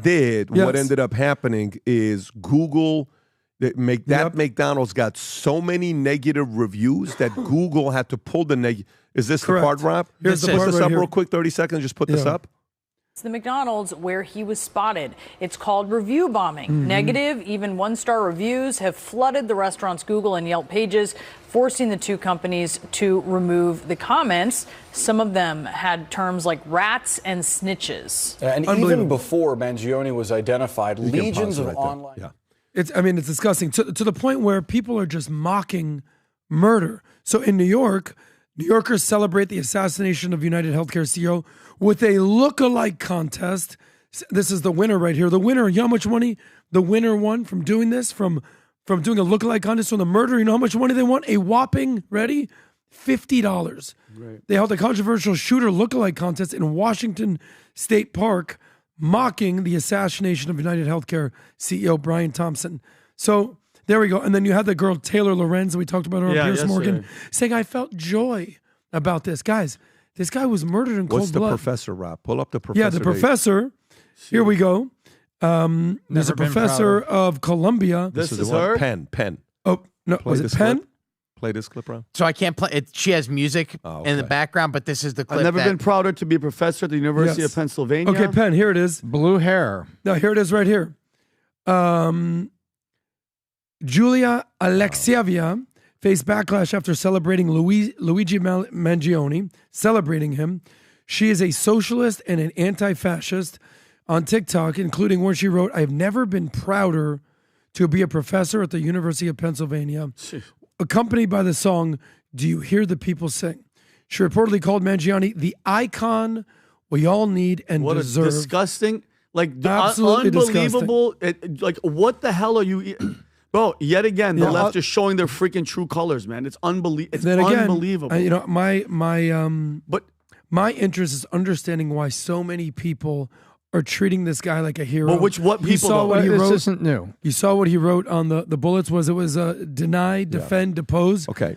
The number one cause this for is not bankruptcy new. in America are medical bills. There's something going on here, and not that I'm condoning this whatsoever, but it is helping create a conversation. We've done so many episodes on hospitals ripping people off per night that they're staying there. Health insurance. I left the health insurance industry specifically because of how it was half the time. Like every single time you wanted to use something for the services, well, this is going to be this. Well, I don't know about this. And well, I don't know about this. Well, I don't know about this. And then you watch John Q. And John Q was a movie where it's like, dude, this is a little out of control. And then you see the number of declines. Like the reason why I like life insurance, you know what life insurance does? Like you have a 2-year incontestability clause, right? That the they came up CNS period, with. Yeah, which means, guess what? If I buy life insurance and I don't tell you have AIDS, and all of a sudden you die in 6 months, and it's like, oh, $2 million. What happened? You just only paid $600 a premium, and I got to pay $2 million. I'm going to investigate it. Incontestability clause. No, we're not doing this. You didn't disclose that to us. Boom, you used somebody else's blood when they tested you. This isn't you. We're not paying the $2 million. Insurance companies can do that for 2 years to protect them. Wow. Happens all the time. After 2 years, guess what? Hey, it is what it is. We have to pay the premium out. Life, then PNC. Right now, the problem with auto insurance is auto insurance companies are not making money right now. So they're leaving states. I remember. Like property and casualty companies are leaving states like Florida, and they're leaving states like California, and they're leaving states where there's a lot of theft with cars being stolen. New York, some of the places. Like, dude, it's just not profitable to be there, right? Health insurance, man, those guys are freaking, on big pharma, what they do with a medicine that you can sell for $5, they sell it for $2,000 because they can. There's a lot of that going on, and that's the part that you're hoping Bobby and some of these guys do something about. But at what cost? To celebrate killing a CEO? I don't play that. No, you got to be careful with that, Tom. There's a couple of things going on here. So let's just for one moment, step away from the fact that it was health insurance industry and all the gooey grime and disgust that we're talking about. Mm-hmm. Let's just look at the celebration over the killer.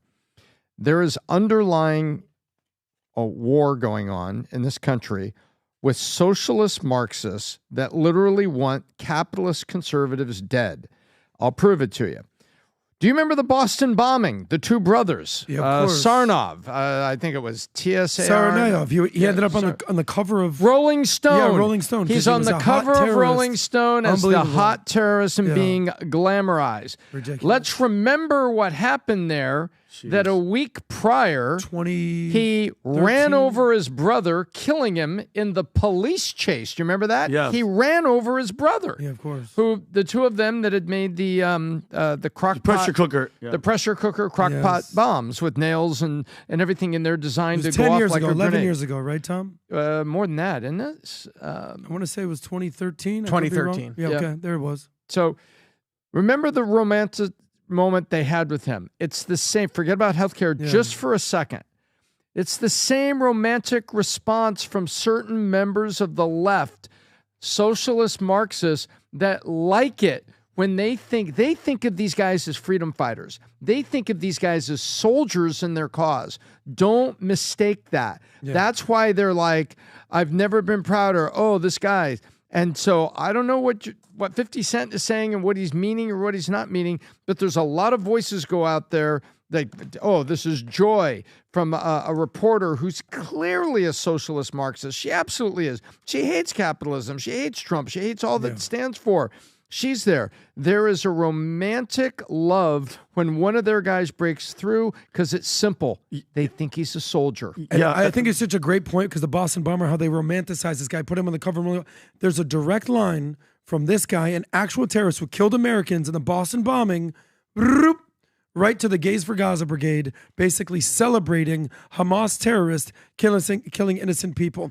There's something going on there with what about the remember the night? So you're right, Adam. They think the left Marxist thinks they're soldiers. I've never been more proud to be at University of Penn because we helped educate, and this guy is a soldier in the cause. And look at the people that are showing up. Yeah, remember the Night Stalker, serial killer, and rapist in California. You remember this guy, Richard Ramirez? Bro, he got married. Girls were coming and they had a crush on this guy. It just happened recently with Wade Phillips. What was the guy's name? Wade, not Wade Phillips. Wade Wilson. Wade Wilson.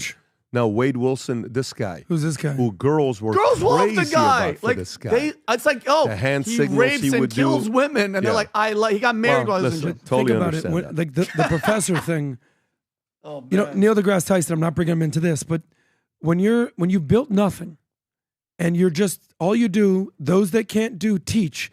And you're just in school and you're getting educated and you're in these Marxist universities. You've never built a company. You have no employees. Let's go to all you want to do is take. Yeah. Let's go to the next story. All right. So next story I want to go to is the acquittal of Daniel Penny that just happened. Phil Mickelson, while this is happening, Phil Mickelson, some call him one of the greatest golfers of all time, goes on Twitter and says the following, random thoughts. Mike Tirico, Chris Collinsworth are great in the booth. Day of the Jackal is an incredible show. If a deranged individual threatens to kill you, let's hope there's a Daniel Penny around. Phil Mickelson. Good for him for saying that. Yep. Then on CNN, the great Scott Jennings goes off again, and watch what happens when he says this. Just be ready for it. They're going to lose their mind in 3 seconds. Go ahead. If you're on the American left tonight, here's my chart. The good guys today, Daniel Penny. The bad guys, Luigi Magione. It seems to me. How do you? Everybody what's on the the left, chart for victims? I'm just telling you what I see out in the world. I know. I just want you to finish the today, chart. Which victim is good and which victim is bad. What I'm telling you is that's not on the second page. People on the left people on the left Scott, can't seem to tell the difference between the good guys asking and you the about bad guys. people on the left. I Praising want Luigi to know and whether attacking you Penny. think One that, is good, as one is not. Congressman Crane does, that Daniel Penny should get the Congressional Gold Medal to recognize his heroism. I'm not asking you about anyone else. I think he ought to get medal. I think they ought to build a statue to this guy in New York City. I'm going to say it. I'm going to say the dreaded R word. Here we go. Race plays a role. Race. Here we go. Right? And so we see it. Two Yes, seconds. absolutely. Because statistics say No, you need it to be about race. Tom, hang on. Back up. You have to hear what he says here. Back up. You have to hear what he says here. Very important. Go ahead, Rob. In this. Right? And so we see it. Yes, absolutely. Because statistics say that. Wasn't there a similar case in New York City at the same Statistics time this was going on? that when people kill people who are white, they tend to get harsher sentences, especially if they're people of color. What about the Jordan Williams case? That is What what about the happens Jordan in our Williams criminal case? justice system. First of all, No, I'm not going to stop because race I didn't absolutely ask you to plays a stop. role in I this. said, what about the Jordan Williams case here in New York? Same situation. African American gets on a subway, ends up killing a guy. Grand jury tosses it out at the exact same time as the Penny case. What about Bernard Getz? Oh, this guy single-handedly everything is about. I love dismantling CNN, and it's just all. And they're paying him to do it. I sent this to Rob. Pat, can we show that, Rob?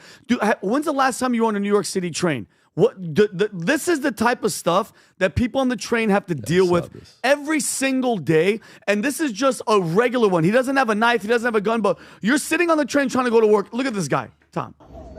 Look. He's just, look. Crazy people on the train. Nobody's doing anything. Yeah. Look. And by the way, this goes on. You can stop it, Rob. Pat, this happens all the time. There was another one I saw where they were shooting outside. People are on the bottom of the train. One guy's laying sideways, urinating all over the place. Okay? This guy stepped up. The fact that guy goes, I hate to use the R word and bring in race, you don't hate it. You love it because it's all you have to go on. That's exactly right. The fact that the victim, unfortunately, this guy that was deranged and it was threatening people was African American reminds me of the T-shirt in Almost Famous. You need that T-shirt. That T-shirt you love. It allows you to say everything you want to say. So in this case, the fact that the assailant that was neutralized and perished, let's remember, he wasn't attacked. He was neutralized, restrained, and he perished because citizens took actions, including an African-American citizen that was helping Penny hold them down when he was still waving his arms and struggling, right? Why was he struggling? Because he wanted to get up and hurt people. And so now you go on CNN and you sit here and you say, race played a part. Yeah, the part it plays is it gives you something to talk about. It gives you something. The United States is not a perfect country yet. We've still got growth and things we have to do.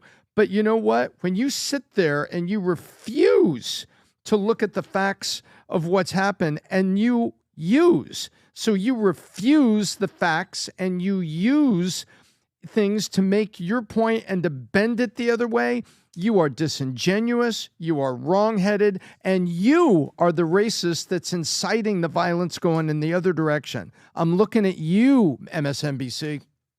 Adam. Yeah, Tom's pissed. This is all sort of downstream from one thing, which is critical race theory, which needs a victim mentality in order to basically exist. Yep. It's the whole oppressed versus the oppressor mentality. It's the hero versus the victim.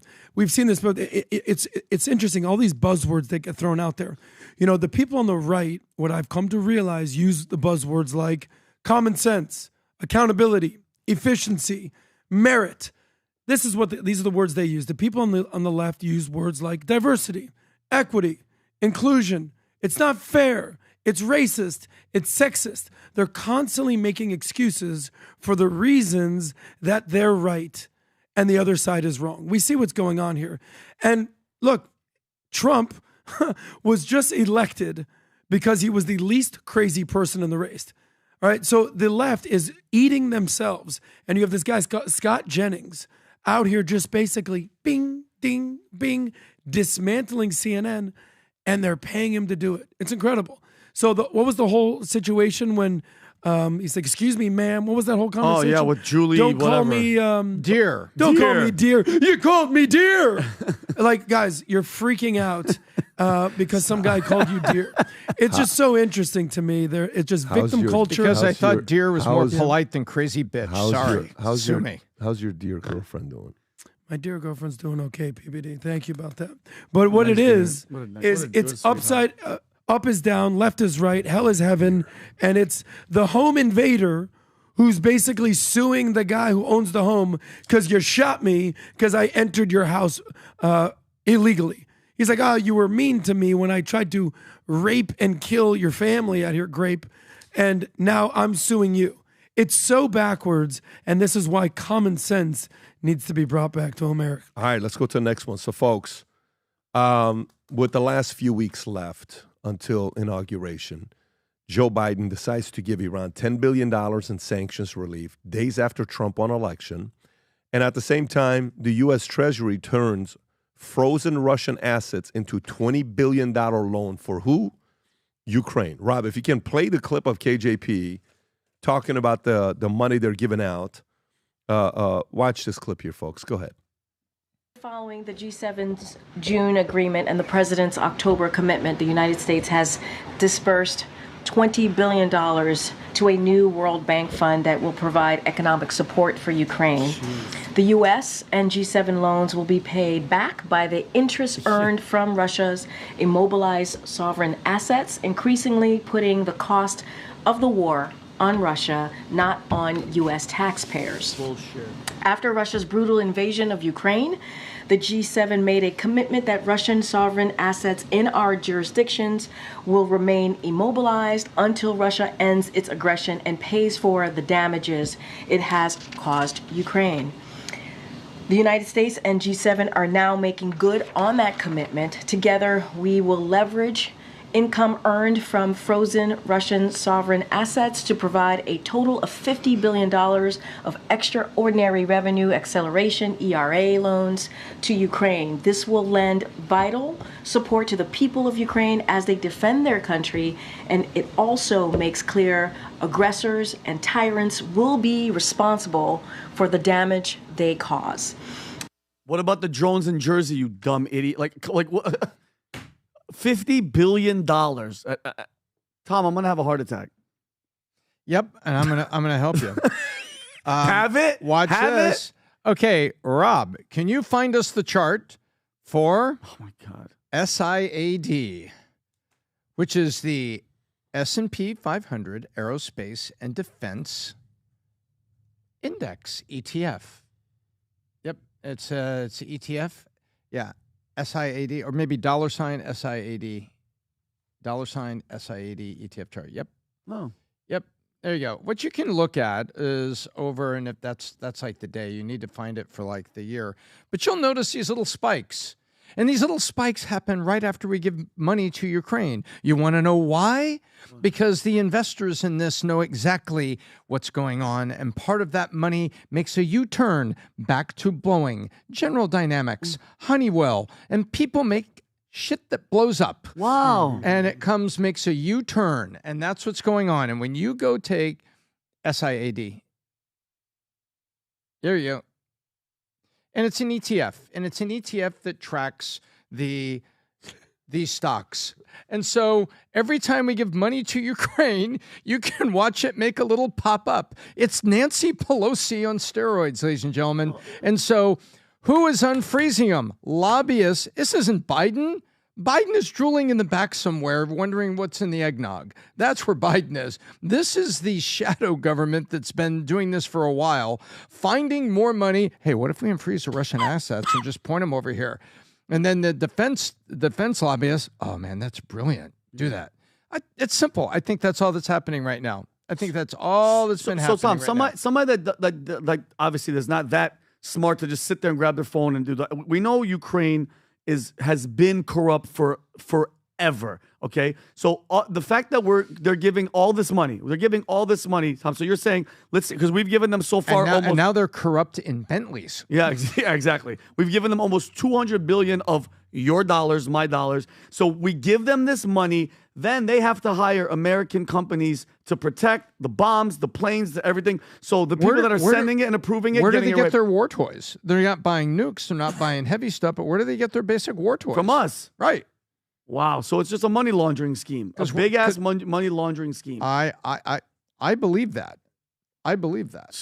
When they're going and meeting with Trump at all these meetings, and Trump's shaking Macron's hand and almost breaks his shoulders. I don't know if you've seen that already. He looks like he's breaking his shoulder. And there's one part where Macron says, "Hey, can you hug Zelensky's hand?" I don't know if you saw that clip or not. And then he comes back. Have you seen that clip? No, but you have to see Macron's handshake. Just who shakes hands like this? Watch this. Boom! Get it up there. Hey, look at Macron. Get it up there, DJT. He's never shaken. He loves how he's grimacing. Macron's like, I love. There's another one, Rob. This guy's famous for his handshakes on what he does. Go back a little bit. When he gets out of the car, can you type in Macron and Zelensky? Just type in right there. Just add Trump, Macron, Zelensky handshake. Let's see if they have it. It's hilarious, right? That's the middle one right there. He's like, hey, you mind shaking Zelensky's hand? Yeah, I'll rip his arm off. Hey, come over here. Boom. Yeah. I love the tap with the left. Like he hits you twice. He almost ripped your arm off, and then he slapped your hand. What's Trump telling him? He's like, saying, what? hey, come here. Just so you know, the money's done. It's done. It's over, bro. Get as much as you can. Put on a suit. When I'm here, you better get your act together and go start dancing again. And go put on a suit, little jerk. Go start dancing again. Anyways, the greatest fundraiser of all time. You got to give him some kind of credit on what he's done. Adam. Look, you did an amazing episode about the history of income taxes or how to eliminate income taxes. I encourage you guys all out there to watch this.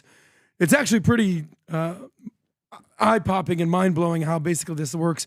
Back to 1776, 100% of our 99-point-something% of our federal revenue came from tariffs. It's an amazing explanation of how we can all basically pay 0% in income taxes, how it could be done.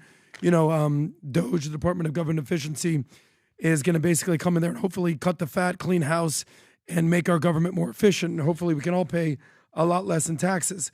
But what was it? 1894 Supreme Court ruled that income taxes were unconstitutional. 1913, they came out with the Revenue Act. That's what it was right there, right? Federal Reserve. Okay. Yeah. So the U.S. government, I want to say this year, brought in about $4.7 trillion income in taxes, but we spent, what, $6 trillion, over $6 trillion. So we're in the black, we're in the negative, we're not balancing the budget. The last time we balanced the budget was Clinton, I believe, in his second term in the late 90s. Regardless, tariffs are a thing. The reason I bring that up is when you look at what we're spending our money on, right? Our biggest expenses are in the trillions. That's Social Security, healthcare. What is it? 1.6, 1.4, just massive, massive amounts. But when you go line by line, I want to say our defense budget is just slightly below $1 trillion, about 800, 900 billion. Is that what it is, PBD? Mm-hmm. Defense, that's money that we're spending on defense. I want to say the money that we're paying just to pay off our debt alone is what, $1 trillion, PBD? Okay, so when people are saying we're spending all this money in Ukraine, we're giving this money to Israel, Taiwan, 1%. 1% of foreign aid. So do I want to see this money going all across the world? No, I would like to see it used at home. But let's not pretend that is the biggest expenditure that we have in our balance sheet. This is pennies on the dollar to protect, quote unquote, our allies. Now, do I want to see more money flow Ukraine? I would like to see this war end for sure. But I will say with the fall of Syria, it sort of made us at least take a pause and say, maybe this is a return on investment that is worth the price. Why? Because let's say Iran falls next. Let's say they fall next. Is that worth the price of $100 billion? I would say yes. So is this money have a return on investment? It might be so. Because if Iran had money to basically give money to the Assad regime, Bashar al-Assad would still be in power. If Putin wasn't fighting this war in Ukraine, he was their biggest backer, I want to say, in Syria, they would have basically bailed out Syria. So all I want to do is acknowledge the fact that maybe, just maybe, the fact that we are funding Ukraine as well as the EU and funding our allies, that our actual biggest enemies, Russia, Iran, possibly North Korea, might end up falling in the long run. I absolutely disagree 1,000% with any money going to especially Ukraine. Russia is not our enemy. Russia is not threatening us. We're the ones that are pushing this dude to F with us. I 1,000% disagree. Not $1. Yeah, but you're gonna have to give me math, not just emotions. No. Just give me math, not emotions. Look how calm I am right now. If you think for right now that $200 billion to a losing war because they're funneling this money and we still have people in the United States homeless and dying in North Carolina. No, everyone uses the homeless thing. What do you mean they're homeless? There are. You know what you veterans. can do to fix homelessness? You know what you do? Nothing. What do you mean nothing? Losers are going to be losers. I'm sorry if it... Adam, you know what? If you have a drug problem... Listen, every homeless how does person's a someone loser? end up homeless? So you just want to fund the homeless? That's what you want to do? No. As if they're going to just... Adam. Because you give them a home, they're just going to stop doing drugs and just take care of themselves? You're talking about... You're going to have to do better than that. Did you even listen to what I said? I'm just saying. I said people in North Carolina that were affected by a freaking hurricane that didn't have money because we were giving money to illegals in Ukraine. That's part of the CBO. No, time out. 1% of our budget. Hold on. Focus on the 99%. I don't want, Adam, zero money going to any country until everything here is fixed. I'm talking about Vinny, everything. I love you. You're living a pipe dream. No, I'm not. No, I'm not because we keep giving the money away. Every year we do this. No, but guess what? If you want to solve the problems in America, start with the trillions that we're spending on healthcare, the trillion that we're spending on defense, the trillions that we're spending on Social Security. That's like saying, Adam, I'm broke, and me being like, hey, Vinny, cancel your Netflix subscription. Nobody. Stop spending $3,000 in rent and move into a $1,200 apartment. That's going to move the needle, not the $9.99 expense that you're spending on your reoccurring monthly expenditures. Start with the big really expenses, two sides here between the two of not you. the little Netflix thing. I'm not supposed to interrupt anymore, but I'm going to push in a little bit here. And I hear what Vinny's saying. We have an urgent, incremental problem with all of these people that are still trying to recover from the hurricane in North Carolina. In the middle of that urgent, incremental problem, why do we have urgent, incremental money going to Ukraine in a war? But you are right. If you step back to the U.S. budget, he's right, Vinny. You step back to it and you look at it as an annual budget thing. The unfunded, committed, future promises in Medicare and Social Security is a freaking Mount Everest compared to some of the other stuff. And that's if you just what look he's saying. Yes. But you're right. I'm going to side with Vinny on this. When I see an incremental issue with Americans at home that still haven't been able to get full relief from the hurricane, why can't the government be putting the incremental dollars there than sending it across the ocean to a war? PBD, that's what you're saying. PBD, can I and ask you're you? getting emotional about it because you see the hardship on the people, and I'm with you. Yeah, I feel you. Rob, I don't know if you could pull up the YouTube link. Everyone should watch this thing. But you did this episode. It came out, Monday, Tuesday? About Tom's got Vinny's back. So okay. Did you catch that? Tom was trying to say, I got you, Vinny. Do me a favor, one of the editors. The hell with that. I want you to just make a video of all the times they said, you know what, Adam's right. Adam's right. Adam's right. Adam's right. That was a good Thank one. you. Because you say it from time to time. You say it from time. I'm just saying. But this video right here, it's the called history a of short. income tax. No, I saw this last night. It's great. Was this it's one? fantastic. Yeah, this was What sick. was your biggest takeaways from doing this? From what? From that? Yeah, just saying how we're going to... Can I make a comment on the Russia-Ukraine thing real quick? Sure. So the part about the Russia-Ukraine thing that's kind of technical when you go through the history where Putin wants to join NATO. Which makes no sense to me. No. He goes to Clinton and says, I want to join NATO. Clinton calls back 8 minutes later. He says, not right now. NATO exists because of Russia. No shit, Sherlock. But what I'm saying is Putin's asking to join to say and give a message to the world, I also don't want war. That's what Putin's saying to Clinton. Then who does Clinton call to call back and says, not right now? Why? Is it because if all of a sudden we seem that everything is under control and good, then they can't be expanding west? They can't be expanding more east? Is that what it is? Why, when he wanted to kind of figure things out, how come they were doing that? By the way, here's the other part that they did, which I kind of love.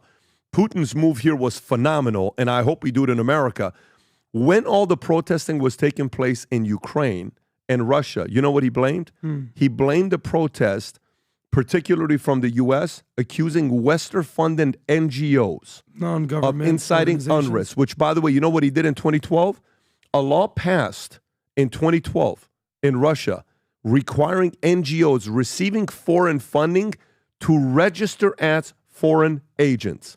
Would we not love that in America, by the way, if you're getting NGO money from somebody else? If Soros is doing what he's doing, hey, man, I just want to let you know I'm XYZ. And then afterwards, when that's taking place, he wants to find a way to make things happen. Hey, let's make this work. No, we're going to get closer. No, we're going to go east. Of course, the guy's going to be pissed off. So in regards to the other stuff with the taxes you were talking about, we already talked about that, on the fact that, you know, the income taxes being unconstitutional as of 1894, 1913 becomes income taxes, then Federal Reserve. Then we're okay with people taking money out of our pockets. I'm excited to see what will happen if we decide to cut a lot of our expenses. But anyways, let's go to the next story here. Next story I want to go to is, Rob, if you want to pull up Joy Reid, and then we got Caitlin Clark, and then we should wrap up. Joy Reid from MSNBC says conservatism itself justifies violence. Matter of fact, I think she can do a better job saying it than I just said it. Go ahead, Rob. Joyless. We should not be surprised in this country that just reelected Donald Trump. And I mean, the reality is, you know, if you go back to the Trayvon Martin case, you can go back before that. You can go back to the justification for lynching of conservatives, whether the conservatives wearing the D uniform or the R uniform. Conservatism itself has justified violence. January 6th, burning down Tulsa and Wilmington, overthrowing the government there. If it's violence for the purposes they want, they're cool with it. If the victim is somebody that I don't like, or the victim is someone who they feel deserves it, then a lot of times people are willing to justify violence. It's an unfortunate thing. It's a very American thing, right? I mean, we worship vigilante violence. We worship action heroes. We worship Charles Bronson and all these people who take it into their own hands. Al Capone, you know, criminals and everything else like that. I think the sad part about this, frankly, is that I am not going to pretend that in a country that's been started and operated off of violence, that violence doesn't sometimes solve things. I mean, can we just play some videos from the Black Lives Matter protest? Joking? Can we play for what happened in Chicago? Yeah, in Chaz in Portland. But I mean, just play some of those videos. You know what please. drives me crazy? Let's talk about that, Joy Reid. People like that. It's only. I don't wish it, but. Like, she's not riding the train. She's not sitting there with a crazy guy saying, I'm going to kill somebody and I want to go to jail, and dealing with that person. It's these people. It's the Robert De Niro's that are in their high-rise Upper East Side buildings that are like, oh, no, I don't see it. Who was the Jane Fonda sitting in front of Bill Maher smoking a cigar and drinking his freaking alcohol? They're like, I don't see it. Yeah, Jane, because you're sitting in a mansion protected with security, and you're not with the people. We're the ones on the ground. We're the ones going. And I really wish that somebody like that is put in a situation where they're going to need help, but there's no cops, where there's nobody, and a white guy is going to save her ass or save a family member and save something, or the white guy goes, hey, listen, Joyless Reid, I kind of want to help, but I'm white, and that guy's black. I have to leave you here. I wish that happened. Continue your rant, but let me say, the people of Minneapolis and Portland 2 years later said they wanted their cops back. Yeah, I remember that. Defund the police, and they were like, no, we want you back. How about refund the police? Yeah, exactly. It's, you know what, you've got it. Conservatism justifies violence. This is really, they are living in the coping and in the angst and in the anger and then the frustration and just the emotional, you know, Trump derangement system stress of post-election reality, because they hate that it happened. They hate it. I will say what I've said before. It says, look, I, as a conservative, I just think they're wrong. I don't want anything bad to happen to Joy Reid. I wish that something good could happen, that we could actually talk. I just think she's wrong. She thinks I'm evil and that it is justified to use violence to shut me down. That is the reality. That is what's going on. Conservatism justifies violence. If you go the other way and you could say, well, liberalism is stealing with me through taxes, and you start going down those rabbit holes, it's bad. You end up in a place where people say, let's take up arms against our oppressor because they're stealing with us in tax. No. We have to come to moderated viewpoints in a civil society and move people's minds to a new level of understanding. And what they say is you're evil and you should die. That's what Joy Reid is saying. That's what MSNBC has allowed her to say. If it was going the other way, that person would be off the air in 5 minutes. And that's their point. Me, I don't hate Rachel Maddow. I think she's wrong. I don't hate Joy Reid. I think she's wrong. I actually like her hairdo. Her hair is getting there's a lot less of people. Trumpish. Well, she lives very economically. Doesn't spend a lot on hair. So the thing, and you know what? There's people that are on CNN. I think they're wrong and they annoy me. Do they annoy me? Yeah. Do they frustrate me? Yeah. But I don't want them dead. I don't want something bad to happen to them. I want them to come to understand why I understand what I understand. But they yell, they name call. They started cancel culture, not us. Not the conservatives. Listen, but here's the thing. BizDoc out. But you would think MSNBC would get the why aren't Tom? They're losing money. They're getting pay cuts. Rachel Maddow went from 25 million to what 20, which I cannot. That should just prove to people. And it may not be over, by the way. That negotiation may not stop at 20. Oh yeah, it might be low, but think about what that says. She gets paid. She was getting paid $25 million. That's how important their BS propaganda of hate and divisiveness. That's how much they have to pay her. But you would think MSNBC would get the picture. You're a businessman, so are you. Wouldn't you guys at this point change the tune? We're losing money. We're losing viewers. Enough is enough. They just can't help us. You know who she is? You know what MSNBC is? You know those violin guys on the Titanic? The ship is going down. But like, no. We're going to just keep on playing the music. Well, they have to change. Vinny, the adults that own the company have changed their tune. She's not? No. They're cutting the salaries. Those people are not attracting new viewers, and they're for sale. So the owners have said, you know what? This isn't working. We're cutting everybody's salary, and they're for sale. They're trying to sell. Yeah, I'll just go real quick. Again, it's the same thing I said before. It's just victim mentality. It's so hard to look in the mirror and just be like, we got to do better. It's just so easier to be like, it's them. Yeah. The reality is one side are creators and builders and provide supply. The other side are takers, destroyers, and they just make demands. And here's my point. There's no fixing Joy Reid. But what can be fixed are the people that watch Joy Reid and be like, time for me to turn the channel. Time for me to realize, wow, I've been watching this day in and day out, night in, night out for 5 years, 10 years, 20 years. Let me go flip to the channel and watch something different as to why America voted for this sexist, racist Hitler.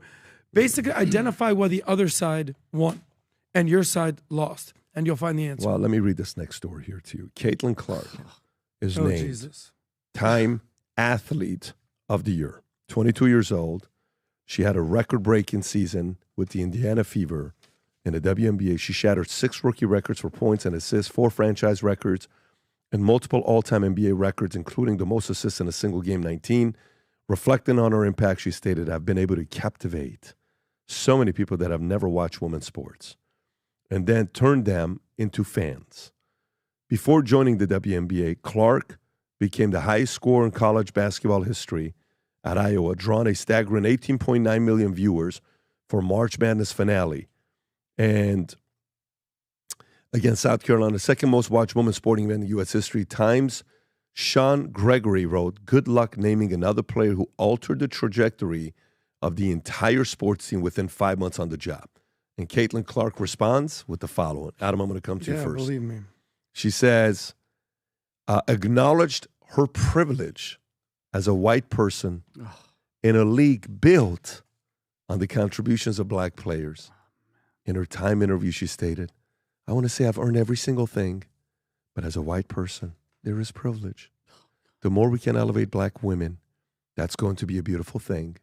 She also credited black basketball icons like Lisa Leslie, Maya Moore for paving the way for her success during an appearance on SNL. Despite her unprecedented accomplishments, including all the records that she had, so rookie season, criticism arose over her popularity. Golden State North has suggested that her stardom reflects the Great White Hope Syndrome. Okay, it's what they called her. And while the 3-time MVP Aja Wilson claimed Clark's race was a huge contributor through popularity, it doesn't matter what we all do as black women. We're still going to be swept underneath the rug. Adam, I'm going to come to you first. Look, we had this conversation, I don't know, 3 months ago, 6 months ago, during the WNBA season, and I was like, yeah, I don't give a shit. She's being catapulted to this amazing star. By the way, you know how many championships she won in college? 0. She's 0 for 2. She didn't win. Is she a good player? Sure. The WNBA is a zombie company that loses money year in and year out. I actually have good news. What? They were projected to lose $50 million this year. But because of Caitlin Clark and all her great success, they only lost $40 million this year. Hey. Amazing. Great job, Caitlin. Thank you. So there it is. They lost $40 million. Name me a company that continually loses money. Let's give her a trophy because we only lost $10 million less than we expected. It's an absolute joke. It's absolutely absurd. Will she be a great WNBA player? Sure. I don't give a shit. If I actually want to see her actually warrant her merit, put her in the NBA. Have her play against Steph Curry. Have her play against LeBron. Have her play against Kevin Durant. Have her play against the greatest players in the world. Then show me what she does. The WNBA is a zombie company that is subsidized by who? Lesbians. The NBA. Yes, it is, I think, a 70% lesbian league. Your thoughts. But that's all What good. is LeBron? But by the way, let me just address the racist thing right now, because that's part of it. I just have to, Rob. The whole notion that she's just been given white privilege. Really? Okay. Tell that to the greatest black female athletes of all time. Tell that to Serena Williams, the greatest female tennis player of all time. Tell that to FloJo or Jackie Joyner-Kersee, the greatest track and field athletes of all time. Tell that to Lisa Leslie or Diana Taurasi, the WNBA greatest players of all time. Tell that to the greatest gymnast of all time, Simone Biles. It's absolute ridiculous, and she fell for it. She fell for the DEI LGBT thing rather than MEI. She deserved where she was at because she was a good player. But I have one suggestion for you, Caitlin. You're making, I think, I don't know what. Sponsors are ridiculous. She makes, I don't know, maybe 150 grand, 250 grand. She makes 24 million, 28 million from her Nike deal. Yeah. Go donate that to the rest of your homegirls out there. Yeah. That if you actually want to change the narrative, go donate all your money, Caitlin. Yep. I'll take you one more. What is LeBron James' salary this year? I think it's about $50 million. Exactly. So think of the WNBA. They run the whole thing all year long, and they end up with a $40 million loss. Let's just call it what it is, a cost. For the cost of less than one LeBron James, they can run this massive, diverse DEI program. The NBA can, called the WNBA. Yeah. And that's the point. They're trying to elevate women's sports. They're trying to do it, and they see it as a marketing cost, Adam. It's a marketing cost. Because net, hey guys, we're gonna lose 50 million bucks on this. You know what? Guess what? Yeah. You know, we'll keep trying. We'll keep doing it. She just lost. Like, let me explain something to you. I was never going to watch a game, but if there was ever a chance that I was, it's all gone. Because you know what, Caitlin? You didn't make it to the WNBA because of the color of your skin. You played because you worked your ass off. Hours in the gym, sweat, sacrifice, and everything. It's not some imaginary head start that you got, okay? Let's be honest with each other. If this was a white privilege was a thing, every broke-ass white person in middle America would be dunking on all of us. I think somebody, Adam, she didn't change it. Somebody talked to her. Remember all the girls that were just all talking shit about her from the beginning? This was a tune change because that's how they roll. That WNBA is woke as shit. The NBA is woke as shit. And they had to tell her, you better change your thing or we're not going to get behind you 100%. And she did. She bowed down, and that's exactly what happened. And I would have bought a jersey. Done. What? What jersey would you have bought? Clark. I would never. So that's how, how I know you're gay, Vinny? Yeah. That's how. I think it's very clever, and it's an evil plot on Caitlin Clark's. What? I think she's trying to play nice and say some things, loosen up the defense, and break her own records next year. Ooh. Yeah, that's right. Stop. That's Tom. so funny. Strategic. Tom That's coming from a winner. That guy won the World Series. And it's not. Here's what I'll say. I just got a couple thoughts here, and then we'll wrap up because we got certain things we got to do. So, I actually do want to see WNBA succeed. Because there's nothing wrong with girls competing with girls. There's nothing wrong with that. I actually like it. I think it's great if that's when you have 4 kids, they all have different dreams. All you care about as a parent is, hey, what's your dream, kid? Let me help you get to it, right? And I'd love if Brooklyn or or Senna. They're like, hey, Daddy, I want to be a basketball player. So, Saturday, Sunday, I'm with Senna. She's shooting baskets, and we go back and forth. To record is she's made 6 shots in a row, and it's a cool little moment that we have together. I enjoy it.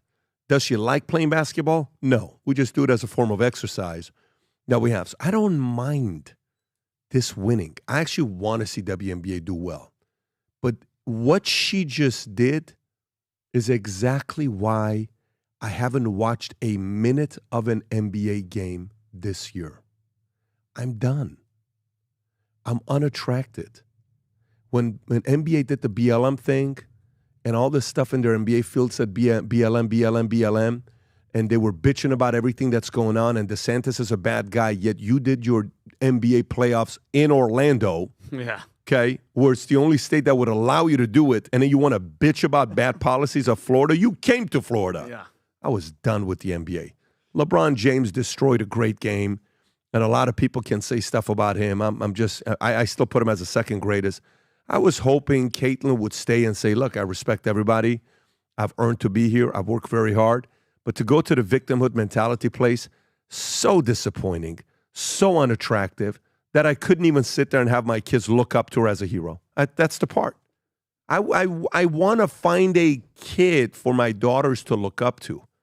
We don't agree with victimhood mentality. Because we're Middle Eastern. Can you imagine? It's like, oh, we don't have white privilege. Their daddy is as Middle Eastern as it gets. We don't believe in that stuff. My dad was a cashier at a 99-cent store in Inglewood. The man never complained about hard work. He's 82 years old, about to turn 83. Good luck hearing this guy complain about his health and the pain and all this stuff that he has. We don't have any kind of privilege about white people have it over us. I've never felt it that way before. I've never felt it that way with, well, this community is this, that community is this community is this. What an unattractive acceptance speech. What an unattractive acceptance speech by a 22-year-old that's being fed all this stuff. Such a big turnoff. I'm so disappointed. I was wanting to take my girls to a Indiana Fever game this year, courtside, to watch her play. I'm done. Yep. I'm so upset and disappointed with this. You and me both. Why can't you just not make a comment like that? Yep. Just play the game. You're playing a game. WNBA, would you like conservatives to watch the game? Of course they would. Would you like capitalists to watch the game? Yep. Would you like libertarians to watch the game? Mm-hmm. Would you like independents, or would you like Republicans to watch the game? You don't want them to watch the game, and you want to keep using them? No problem. Go ahead. Just have your liberal audience watching WNBA. Go ahead. Do your thing. Not interested. PBD, I'm happy that you finally came to the good side. No, it's not the point. No, your point when you were saying, you and I, our debate was that the WNBA doesn't have a shot at being profitable. You know, when you say 50 million to 40 million to this, the biggest, for many years, Amazon was criticized because they weren't making profits. And everybody is like, listen, if you're not comfortable with this, don't buy our stock. Don't expect dividends for years. But if you're thinking long term, you're eventually going to make a lot of money. He made people a lot of money. In an interview last week, he said something very interesting. The guy says, how does it feel having a net worth of $200 billion? He says, actually, don't look at it that way. He says, how do you look at it? He says, well, Amazon is worth roughly $2.4 trillion. He says, yeah. He says, I look at it as I've helped create $2.2 trillion of wealth for other people. Nice. That's the milestone I celebrate. So I hope these guys figure it out. I want businesses to do well. Every time a business goes out of business, I don't like it. But I cannot stand to the core when we hear these messages about victimhood. It's so unattractive. It's so annoying. And a parent like myself doesn't want to applaud someone like that. Right now, we had a meeting this week about, hey, Pat, what's the next book you want to write? Next book I want to write the next, 2 to 4 years. We're looking at what it is. It takes a lot of time every time we go through this. It's either something to do with business, but a lot of people are asking about fatherhood. Here's the thing. If I write a book on fatherhood, first chapter, you know what it's going to say? Read this book at your own risk. Don't look at me as a great father. We'll know if I'm a good father or not in 40 years. Yeah. But if you want to apply, this is how I raise my kids. You want to do it? Great. You don't? I totally get it. But it's such an unattractive thing. Well, it's just not attractive. 10 seconds. Listen to this, audience, at your own risk. The WNBA will never succeed. It's never going to make money. It is a zombie organization. It does not have mass market appeal or provide value like Amazon and Jeff Bezos did. There's limited interest. Sports fans, 80% of sports fans are men. Zero interest in the WNBA. It's a lesbian league that they're trying to shove down our throats. We have no interest. Well, Adam, it's very hard to the pull. proof's in the pudding. No, it's PBD. not. No. Wait a minute. You isolate concerns. It's You don't- all Adam, shit show. None of it is working. You don't get 18.9 million viewers in a college championship game. That's more than the NBA Finals. Yeah, but I agree with you. I agree. You know why? Unless Caitlin Clark, You know why it's the only unless reason you Caitlin get Clark it. goes back to you know college, why the reason you get it? She's going to be in the WNBA. You know why you get it? You know why you get it? What? It's because the world is obsessed with competition. Reese against Caitlin, all that stuff. They love competition. Yeah, No, manufactured. For me, she screwed up. Manufactured. Royally. Big time. Caitlin's comments just got me to have this much interest in what's going to happen in the sport. I'm out. It Anyways, peaked. You know how they say by it the way, peaked? no, WNBA, Adam, college. you keep NBA going basketball back has to peaked. make yourself feel like it's two different stories. She effed up because she could have brought a new audience to the WNBA, but she effed up because she caved. And the people in WNBA, the executive team, thinks they did the right thing. They just effed up. They lost. They had a half of the population. You know what a CMO should have done? Should have been like, hey, please, say what you say. Try to say something to the American. I love America. Greatest country in the world. That's all you have to say. Oh, wow. Okay, good. Yeah. She loves the country. She loves America. I'm willing to support. You want to say, yeah, but I have white privilege? Dude, we're out. So you just lost that part. I see exactly what you're saying, how you want to segment different things. Yeah. In my opinion, Yeah, you it's can have all that- baked yeah. in the cake. I got It's you. all baked in the cake, and Well, this is why this league listen. will never succeed. This is why Come at me. This is why I want to recognize somebody. Do you know when I said to you, we had a few of these hats left Yeah. to order? So shout out to Brian Crows from Michigan. This How guy many- ordered 21 of them. 21 hats? 21 of these for Christmas Oh, for his man. family. And by the It's way, amazing. Let's go, the guys. first 100 orders, we're getting the new Future Looks Bright mugs that we just got that came in.